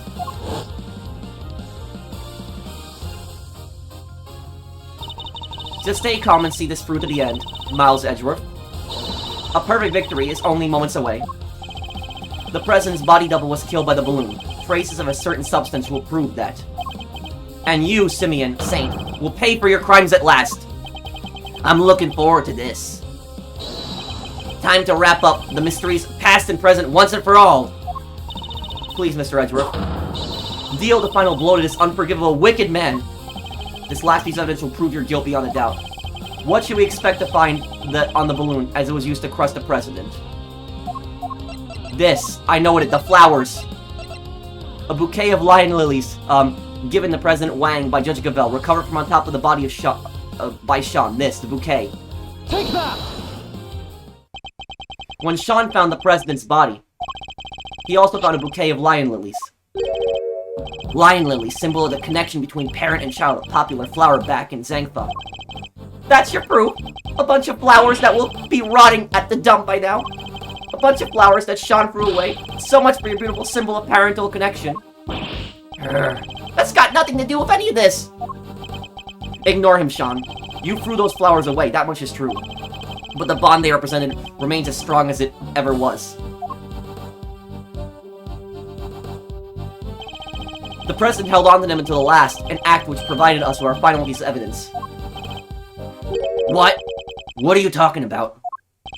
The flowers Sean disposed of had been squashed flat. They must have been crushed by the balloon. If we examine the basket for traces of lion lily pollen, what do you think we might find? No. You don't need to do that. You looked over the basket just now. Anyway, if there was pollen stuck to it, you would have seen it. Those flowers are bright yellow. Objection! Not all evidence is visible to the naked eye, Mr. Saint. Huh? Emma. Yeah. I'd like to call on your scientific skills once again if you don't mind. Leave it to me. Alright, let's take a look at this balloon basket, shall we? Ah, I've got something. Bright yellow pollen, just like you said. If it's from the same flowers, it shouldn't take more than another quick test to prove it. What? And there we have it. You murdered the President, and this murder you carried out yourself. No, how could this be? No! You crushed the President with that balloon. Then you loaded his body into the basket and took him to the refrigeration unit. But why? Why go to all the trouble of removing the body?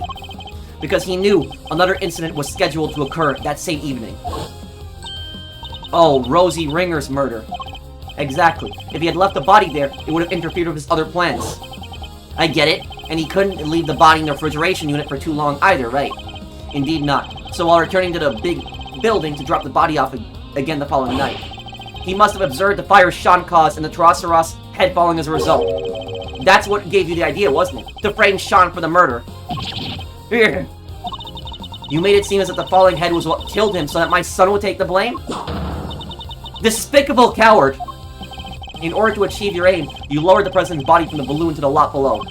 And while he was dangling from the rope you used, he was caught on Sean's rehearsal tape. So, he was dead! He was really just hanging from the rope. Oh my god. No! How did you see through it all? How? You manipulated people and you manipulated this case just as you manipulated animals on the stage. You thought you were all-powerful. But your reign is at an end. The animals look like they're mad at you, Simeon. Even Money and Azia. They thought you were their friend, but you're not. They're sad and mad all the time, at the same time. Stop it! Stop looking at me like that! Heh, perhaps they will, when you finally stop clowning around. You're not cut out for comedy. Your tale is destined to end with a whimper. Don't! Get away from me! Get away from me! Leave me alone! Dad, where are you? I'm so scared. I don't know what you're talking about. I've done nothing wrong, nothing. I'm not the bad one, they are. Why, Bronco? Why did you stop me from going to see my dad? If only none of them, did what they did, I would have had to. I couldn't trust the police. I couldn't trust anybody. I was all alone, with nobody to help me.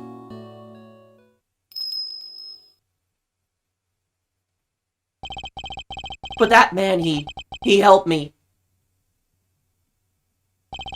Candace was the only one who ever helped me. So what if I used people? I had to. Is that so wrong? No! Leave me alone! Leave me alone! Ow! That hurts! No! Oh, Gorilla punched him too. No! No! The gorilla just went up and punched him.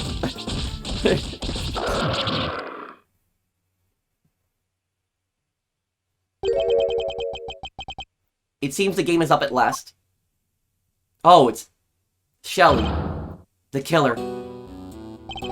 Mr. Edgeworth, may I be the first to congratulate you. You have unmasked the person behind this entire sorry affair. Now, I'm free to... No! Guns are so clumsy, don't you find? I don't have a gun! Please, not only are you carrying one, you were just about to draw it. He must have stolen it from the president after murdering him. This gentleman betrayed a bond of trust. He knew the so-called president was an imposter, and yet he employed me to kill him nonetheless. There is nothing more dangerous for an assassin than to be lied about the nature of one's target. If one does not know what cards one's opponent is holding, one can be very unpleasantly surprised. But that was not your true crime. No, thinking you could deceive me, manipulate me. That is the crime for which you are about to pay. No!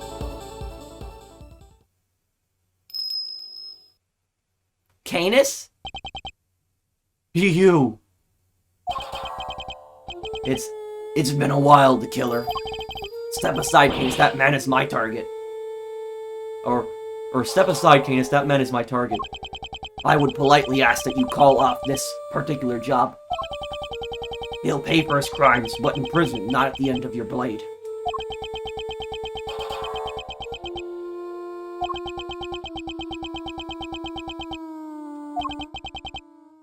And if I refuse, let's just say that I might take the loss of the one life that I ever saved too well.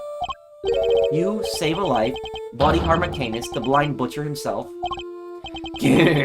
Preposterous, I know. But yes, I who have taken so many lives once chose to preserve one, that of an innocent young pup. And he, in his turn, saved mine, something of a bond formed between us. Laugh all you like, I know I would. But I would respectfully request that you spare him. As one professional to another, I ask that you let this particular target live.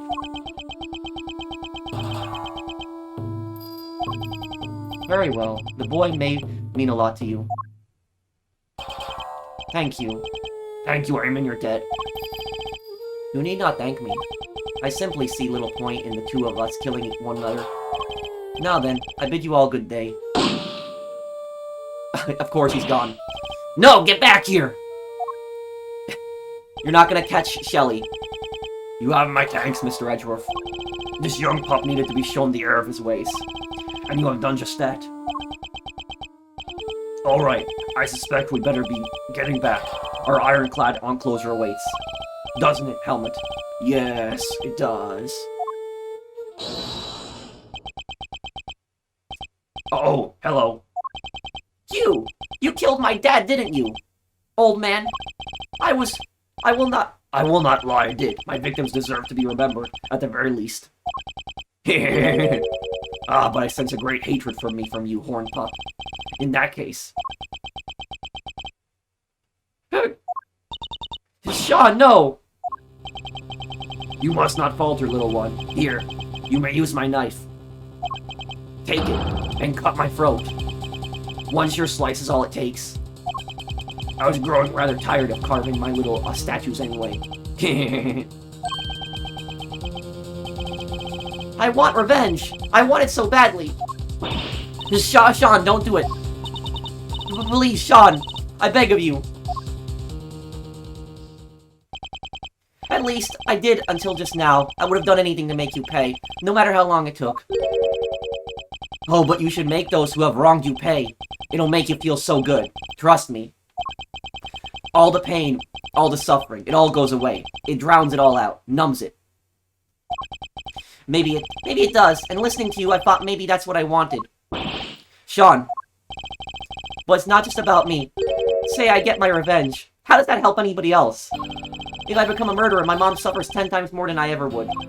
And so, would all the people I work with. They're counting on me, and they worry about me. Thoughtful words indeed, little one. Yeah, well, I get it now. I won't ever forgive you, but I shouldn't be the one who gets to punish you. That's what these guys are for. My mom, the prosecutor, people like that. Sean. Wow, you may be young, Sean, but you're way wiser than I'll ever be. You could at least consider trying to be better yourself, eh? Very well. Then I suppose we'll be, on our way. With me, young pup. On our way to where? Where else? To the prison. Our home. Our home?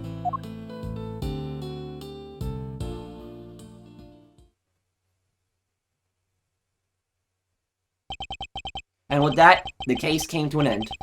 A case that had dragged so many people into its orbit. But as for me, there was one last thing I had to do. April 8, 2:54 p.m. Committee for Prosecutorial Excellence. Chambers.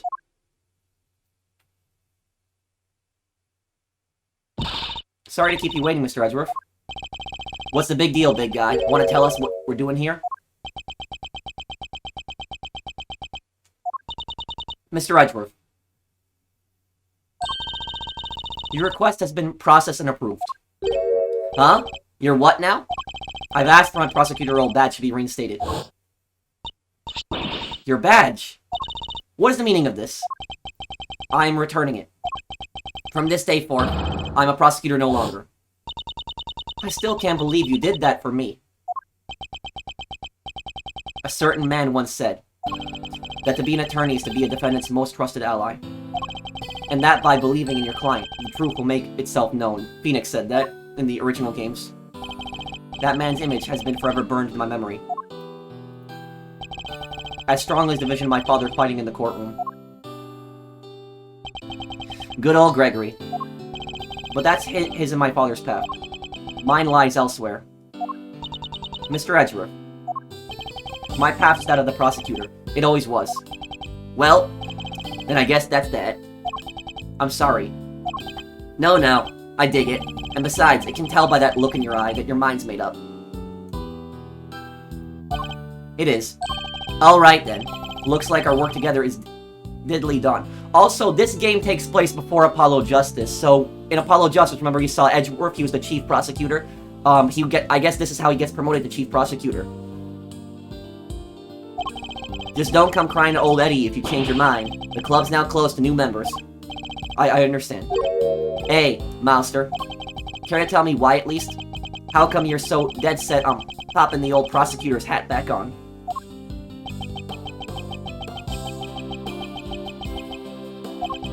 You once asked me something, Fender. Are you gonna keep fighting crime as a prosecutor? Or help people as an attorney? Something tells me you've got a big decision ahead of you, one only you can answer. I've been thinking about that question ever since, about how I mean to live my life. And now that this case is over, I think I finally know the answer. I'm going to help people as a prosecutor. But can't you also do that as an attorney? Look at it this way. Simeon Saint was also a victim of sorts.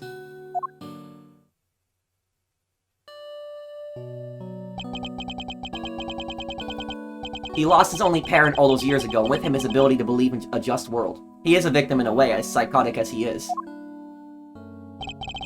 I know how that feels. To lose somebody so important to you. To lose faith in everything.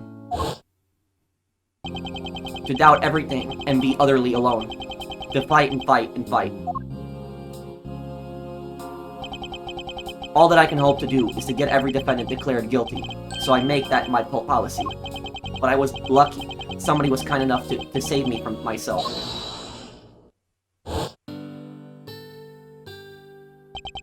Mr. Saint had nobody. He had no faith in the law.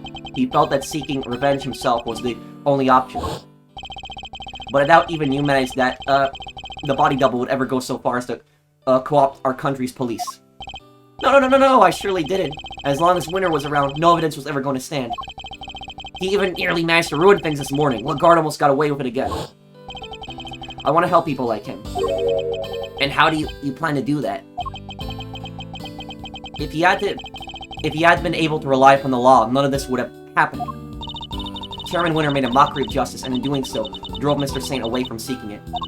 The law is only as good as its practitioners. It can be a shield that keeps the people safe from harm, or a sword wielded to wound them. Just one among many of the law's great contradictions. You can say that again. Yup, it's what we folks in the trade like to call a legal contradiction. The law is far from perfect. But one cannot solve such contradictions in the law without engaging with it. I don't think an attorney could have saved Mr. Saint. But a prosecutor, a custodian of the law, I think perhaps they could have. I plan to take up my badge again, and confront those contradictions at every turn.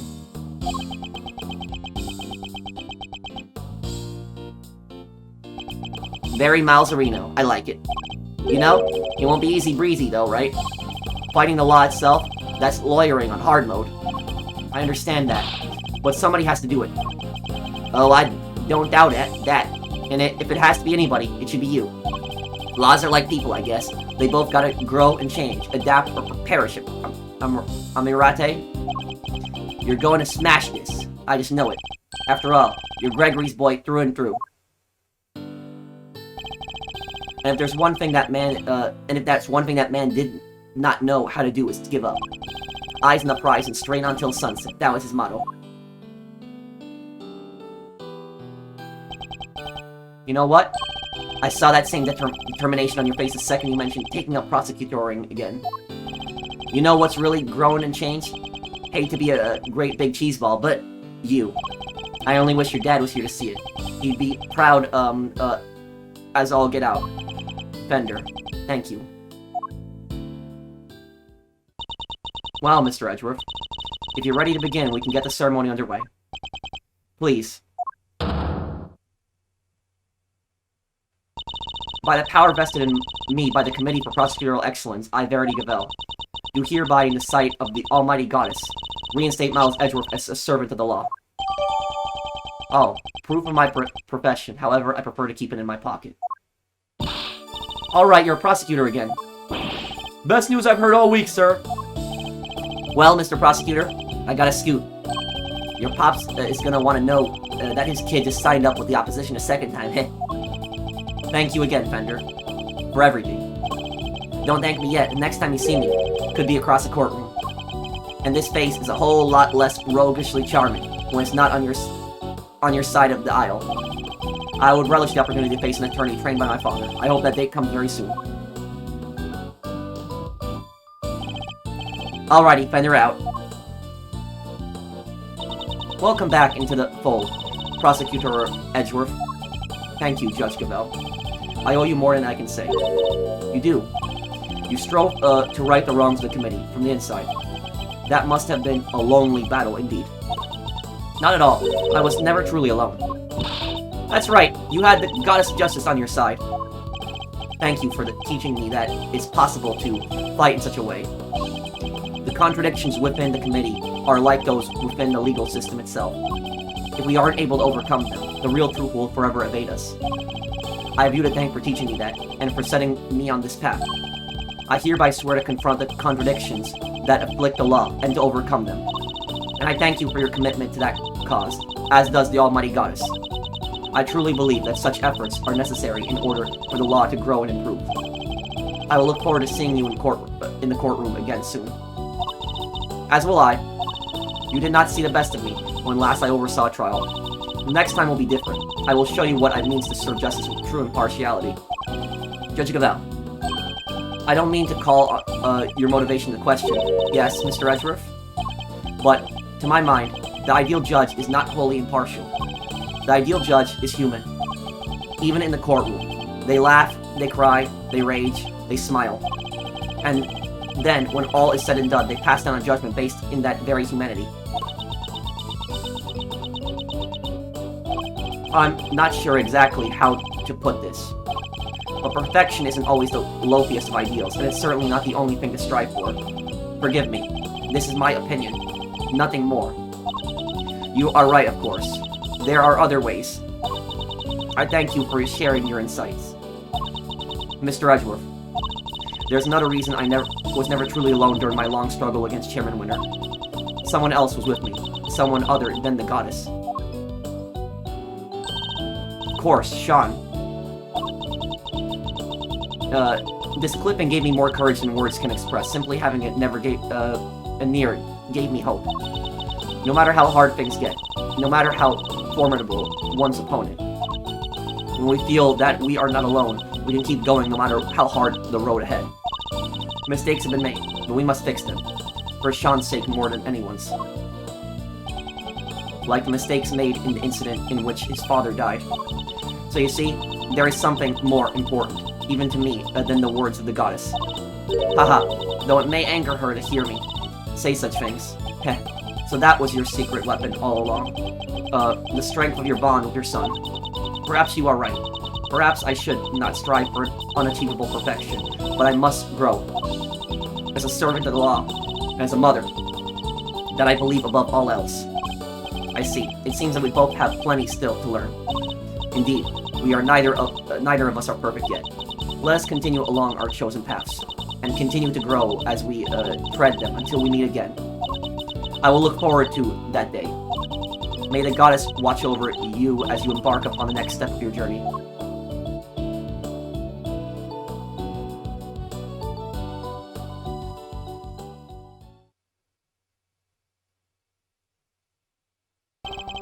I lost the title of prosecutor, but now I have regained it.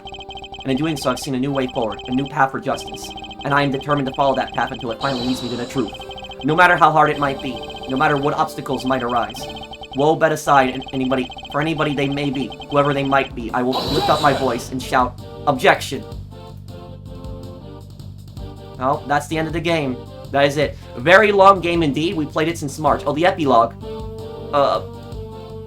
Over 40 parts. So, Chief, what kind of scoop we looking to land ourselves next, huh? Did I teach you nothing, knucklehead? We're journalists, dang it. Leads are our stock and trade, our bread and butter. You don't just hand that stuff over, not even to your danged apprentice. Sorry, Chief. Guess I still got a whole bunch to learn, huh? Well, alright then, better go track down some leads my own self. That's the spirit. You go get him, champ. Before you mosey on down the way, mind, sharing what kind of leads their leads might be? Huh? But, Chief, you... Come on now, I'm pretty much your editor, ain't I? Can't hold out on the boss. Ooh. Come on, Chief, that's cold.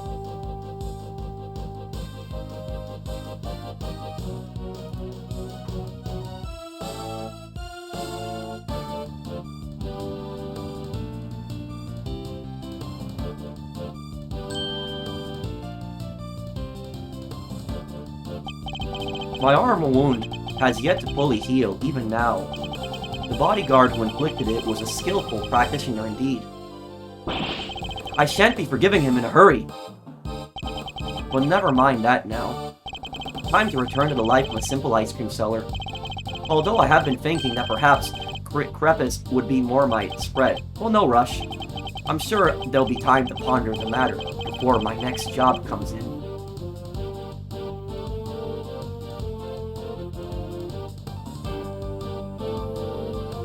I knew that Shelly was not gonna get caught. You can't arrest Shelly. Sure, you might have knocked me on my butt, wise guy, but I ain't out of the count just yet. I'll be keeping my guard up and looking for an opening. We'll get out of this dump yet. Ain't that right, Teddy? The second the bell rings for next round of escape, shenanigans will come out swinging. Till then, it's training, training, and more training.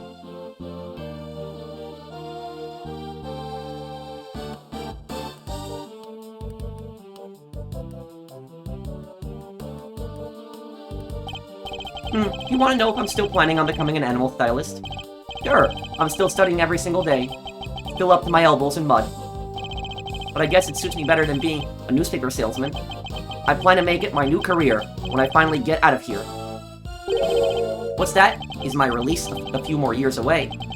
Now because I helped Warden Lagarde?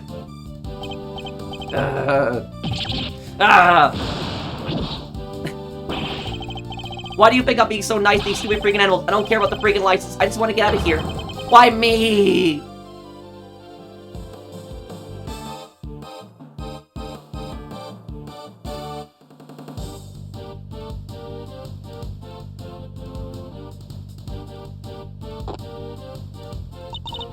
I was so shocked when I learned what Simeon had been up to this whole time. I trusted him. I was his boss.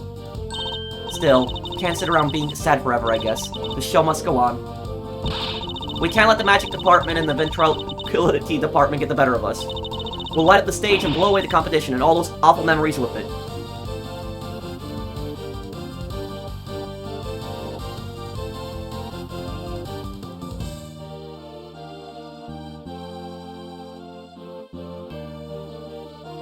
I must have gotten soft in my old age, haven't I? Boy, yes, I have. 18 years ago, I saved a life, and the troublesome child is still keeping me busy to this day. And now here we are, back in a cage. Well, we'll have company soon at least, won't we, boy? Yes, our friend in the pub. Things certainly won't be dull with him around. No, no, they won't.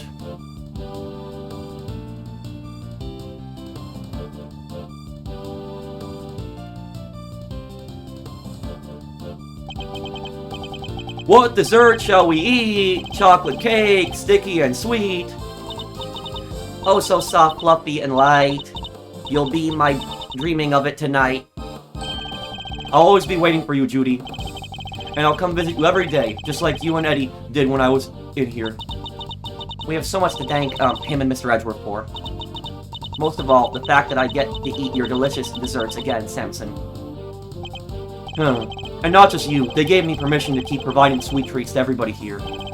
I guess spreading the gospel of candy making for all those years is finally paying off. Because remember, Miss Bound is in prison because of her attack on Gusto. I wonder if we'll see Eustace. Oh, hello, sweeties. Fancy seeing you here. I owe you a great big thank you, you know. And to your old Greggy Pegleg, too. Of course. After all, it's thanks to all of you that I can eat Sammy Pooble sweets again. I'm even thinking of making a lovely medicine out of them. I'm going to call it Snacker's Delight. It makes your stomach so small you can only eat snacks. So you can get skinny as a tent peg and love every minute. I'm going to make a fortune.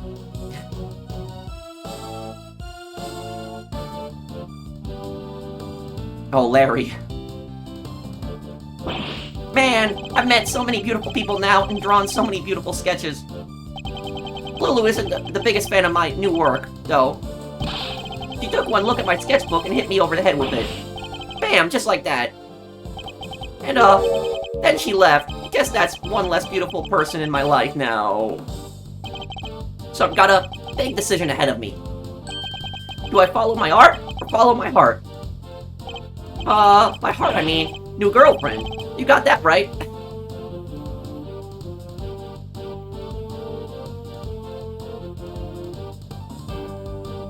Oh, it's Bad? Detective Bad. He's out of prison?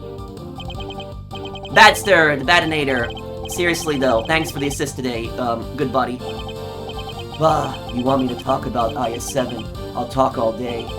Sounds like that Edgeworth kid is doing good work.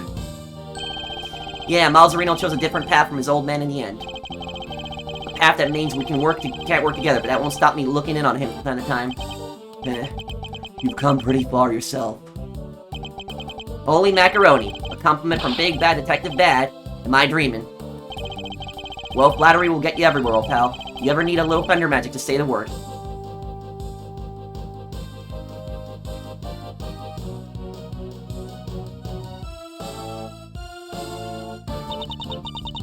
Looks like they'll be letting me off a little easier than I thought for what I did.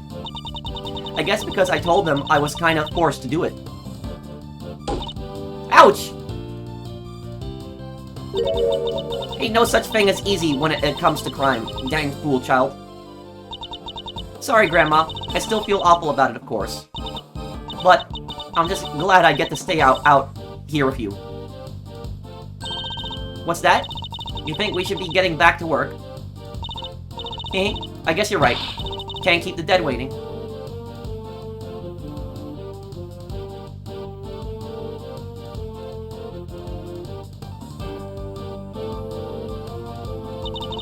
Science saves the day again, huh? Good thing I happen to be around, right? Even if I do have to jump right back on a plane again and go back to Europe. All this flying around is gonna get tiring. Ha ha ha. Still, it's all part of becoming a first-class forensic investigator, and then in Apollo Justice she becomes one. Guess I better get going. Oh, but if you ever need me, just say the word, okay? I'll come running, you know I will.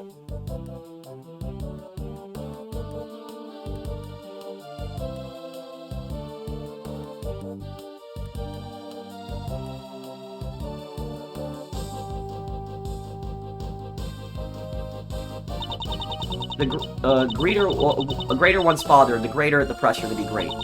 But Eustace Winter wasn't. He has chosen his own path now, and he will be tested.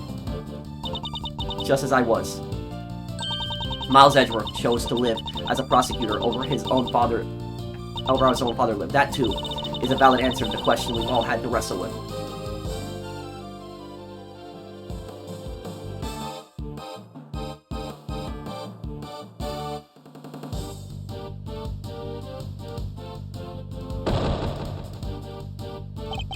My father hid a secret, bore a burden I could only have imagined.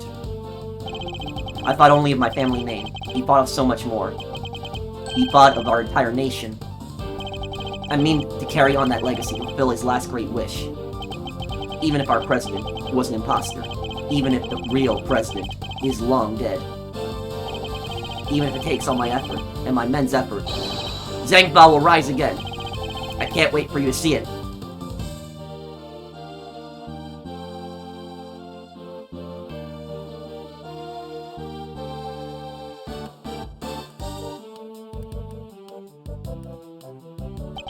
I gave up on the winner thing. Told everybody to stop calling me that. Because I didn't win. My dad did it all for me. I'm going to start again from scratch. I won't let what he did ruin everything. And pretty soon I'll be better than him. I'm better than Edgeworth, so watch out. Now, first order of business, get a new nickname. You know, I wouldn't be surprised if you actually play as him in a future Ace Attorney Investigations game. He becomes smarter over time as he, becomes a good prosecutor. Well, it was eventful to say the least, but at least we got it done. And the movie's going down great. I think the murder stories is the gossip magazines might have helped.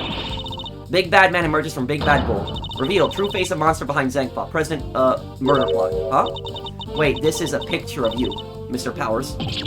What? Why? Hey, it's not so bad. After all, it'll make people come and see the movie, right? Oh, yeah, I guess.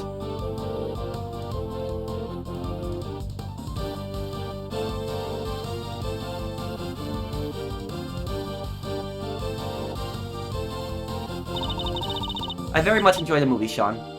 It's nothing. It wasn't even a big part. The boy who befriends both Rosseros and Gordy, they don't come any bigger than that. And it was a role you were born to play. You think, well, it would be cool to be in the sequel, I guess. And I kinda like acting. Hey, can we pick something up before we head back? I wanted to get some lion lilies for my dad. Of course, and I will buy some too, for a meal.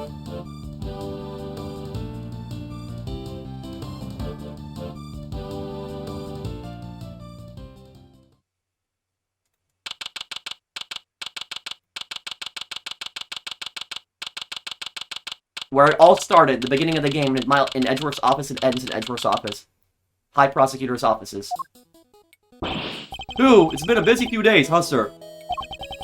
Unbelievably so. How did so many important cases all come along at once? There's never a dull moment when I'm around. Guess I'm just lucky that way. Wait, so all that stuff that happened because of you? No, Gummy. How could you say that? And yet, I don't think that the good detective is entirely wrong. Well, okay. What now? Will you be returning to your thieving practice? Yeah, good question. What? You're not sure? How can I put this? I guess I feel like I've been trying to follow my father's footsteps this whole time, you know? Trying to become a great thief just like he was. The Yatagarasu. Or the Yatagarasu, at least.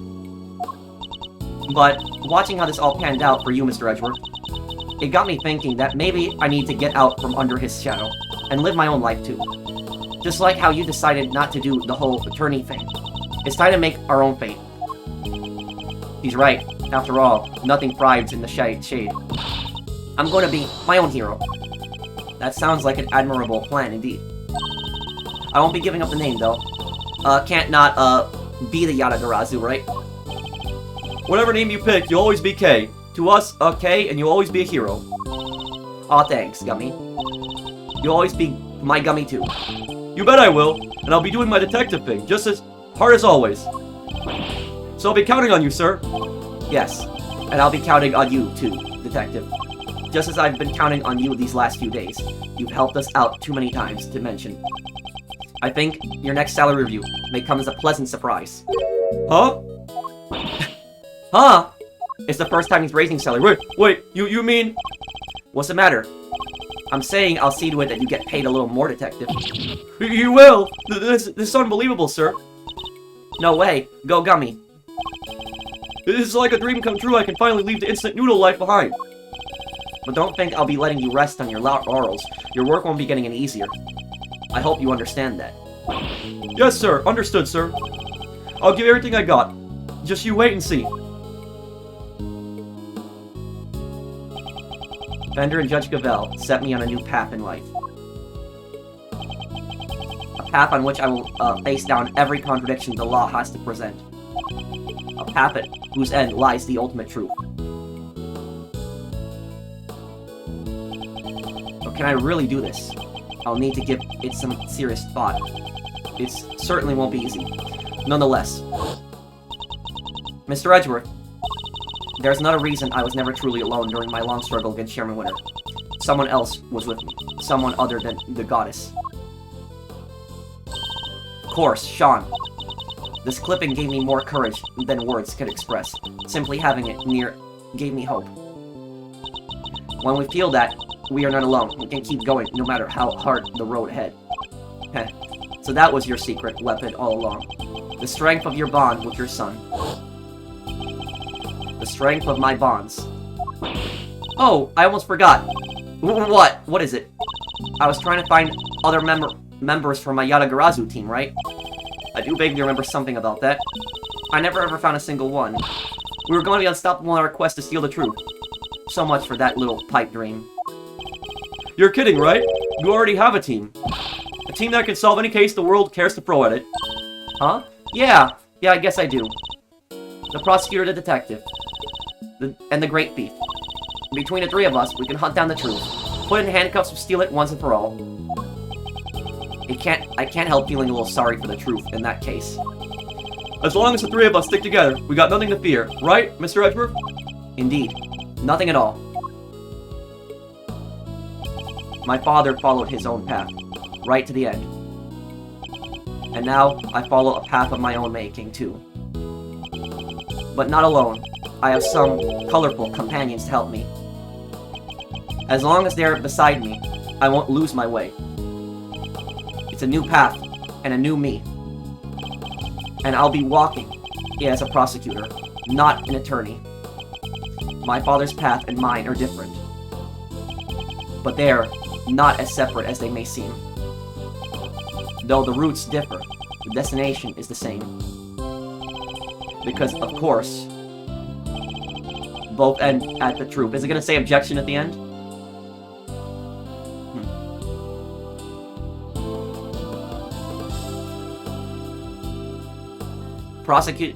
Prosecutor badge and lawyer's badge too. Turnabout for the ages. The end.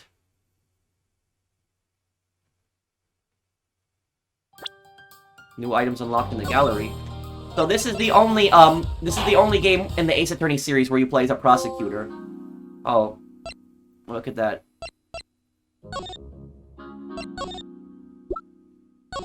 Yep.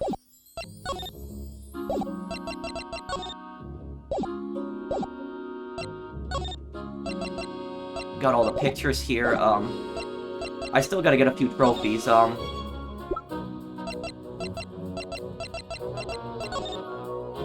Yeah, this is when they were designing the game. Yeah, so you see, Simeon had a few different designs also.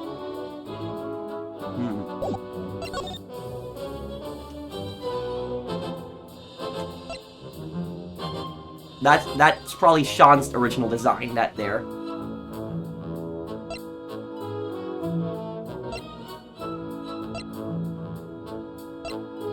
And the thing about this, guys, is, some of the characters, the accents that I was doing for them, the accents I was specifically doing for them is how they sound in the anime. So some of these characters appear in the anime. There actually is an Ace Attorney anime, and Edgeworth does appear as a central character in it, but he's not the main character in the anime.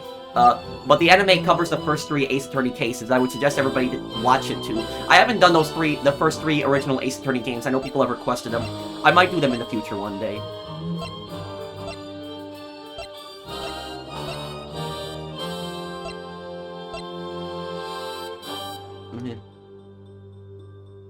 It looks like, Canis' original model actually even looks scarier. Yeah. Oh yeah, Canis looked even scarier in the original model.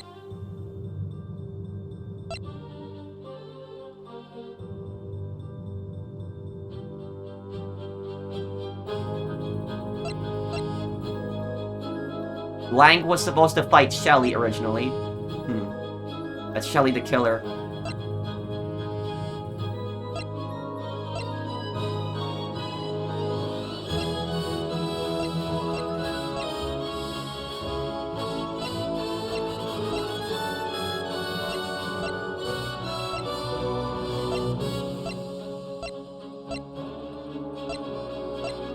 That's Yu's original model there, too.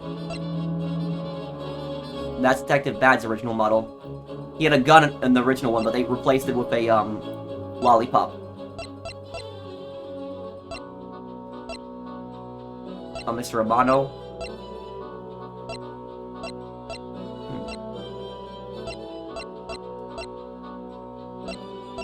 Gregory had a lot of different designs. And that's Eustace's original design, too. He had longer hair originally. Was that Eustace's original design?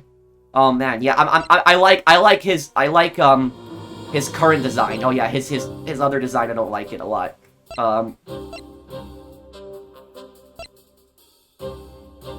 This is Judge Gavel's original design.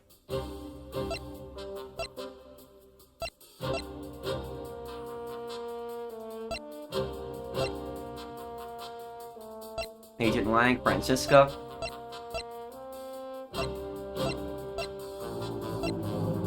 Edgeworth.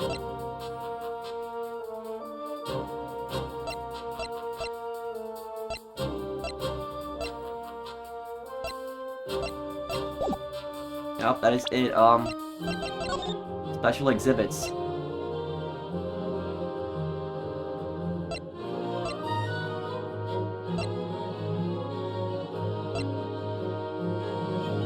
Oh, it's a little comic here.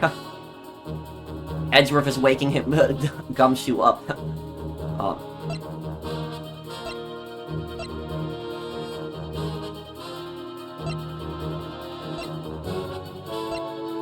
This is the artwork for the remaster. This is new artwork they put out there. We also have a giant music collection here.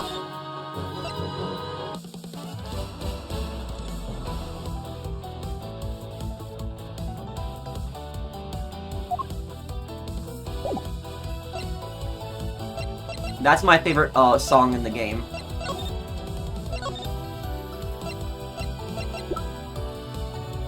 Simeon Saint True Self. That's how he looked originally. And,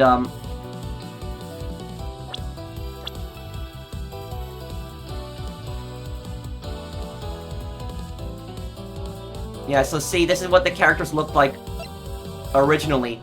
The game came out in 2009, I think.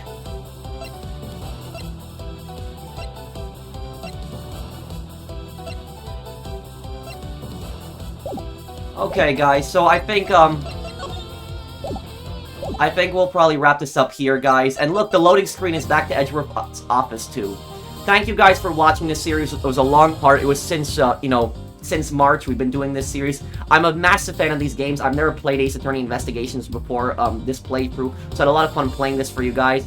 Thank you guys for... I know the series wasn't as popular as some of my other playthroughs, but I do want to thank everybody who came by and watched the series. Especially if you watch the series from start to finish. I did really enjoy it. I've pretty much covered every single Ace Attorney game on this channel. Ace Attorney Great Ace Attorney Chronicles, Apollo Justice, and Ace Attorney Investigations. The only one I haven't covered is the original Ace Attorney trilogy. I might play that in the future. But thank you guys for watching. If you guys enjoyed this series, please do drop a like. Maybe share it with somebody else that you think might enjoy it. Thank you for watching. I'll see you guys on the next one. Take care, everyone. Have a wonderful day, guys.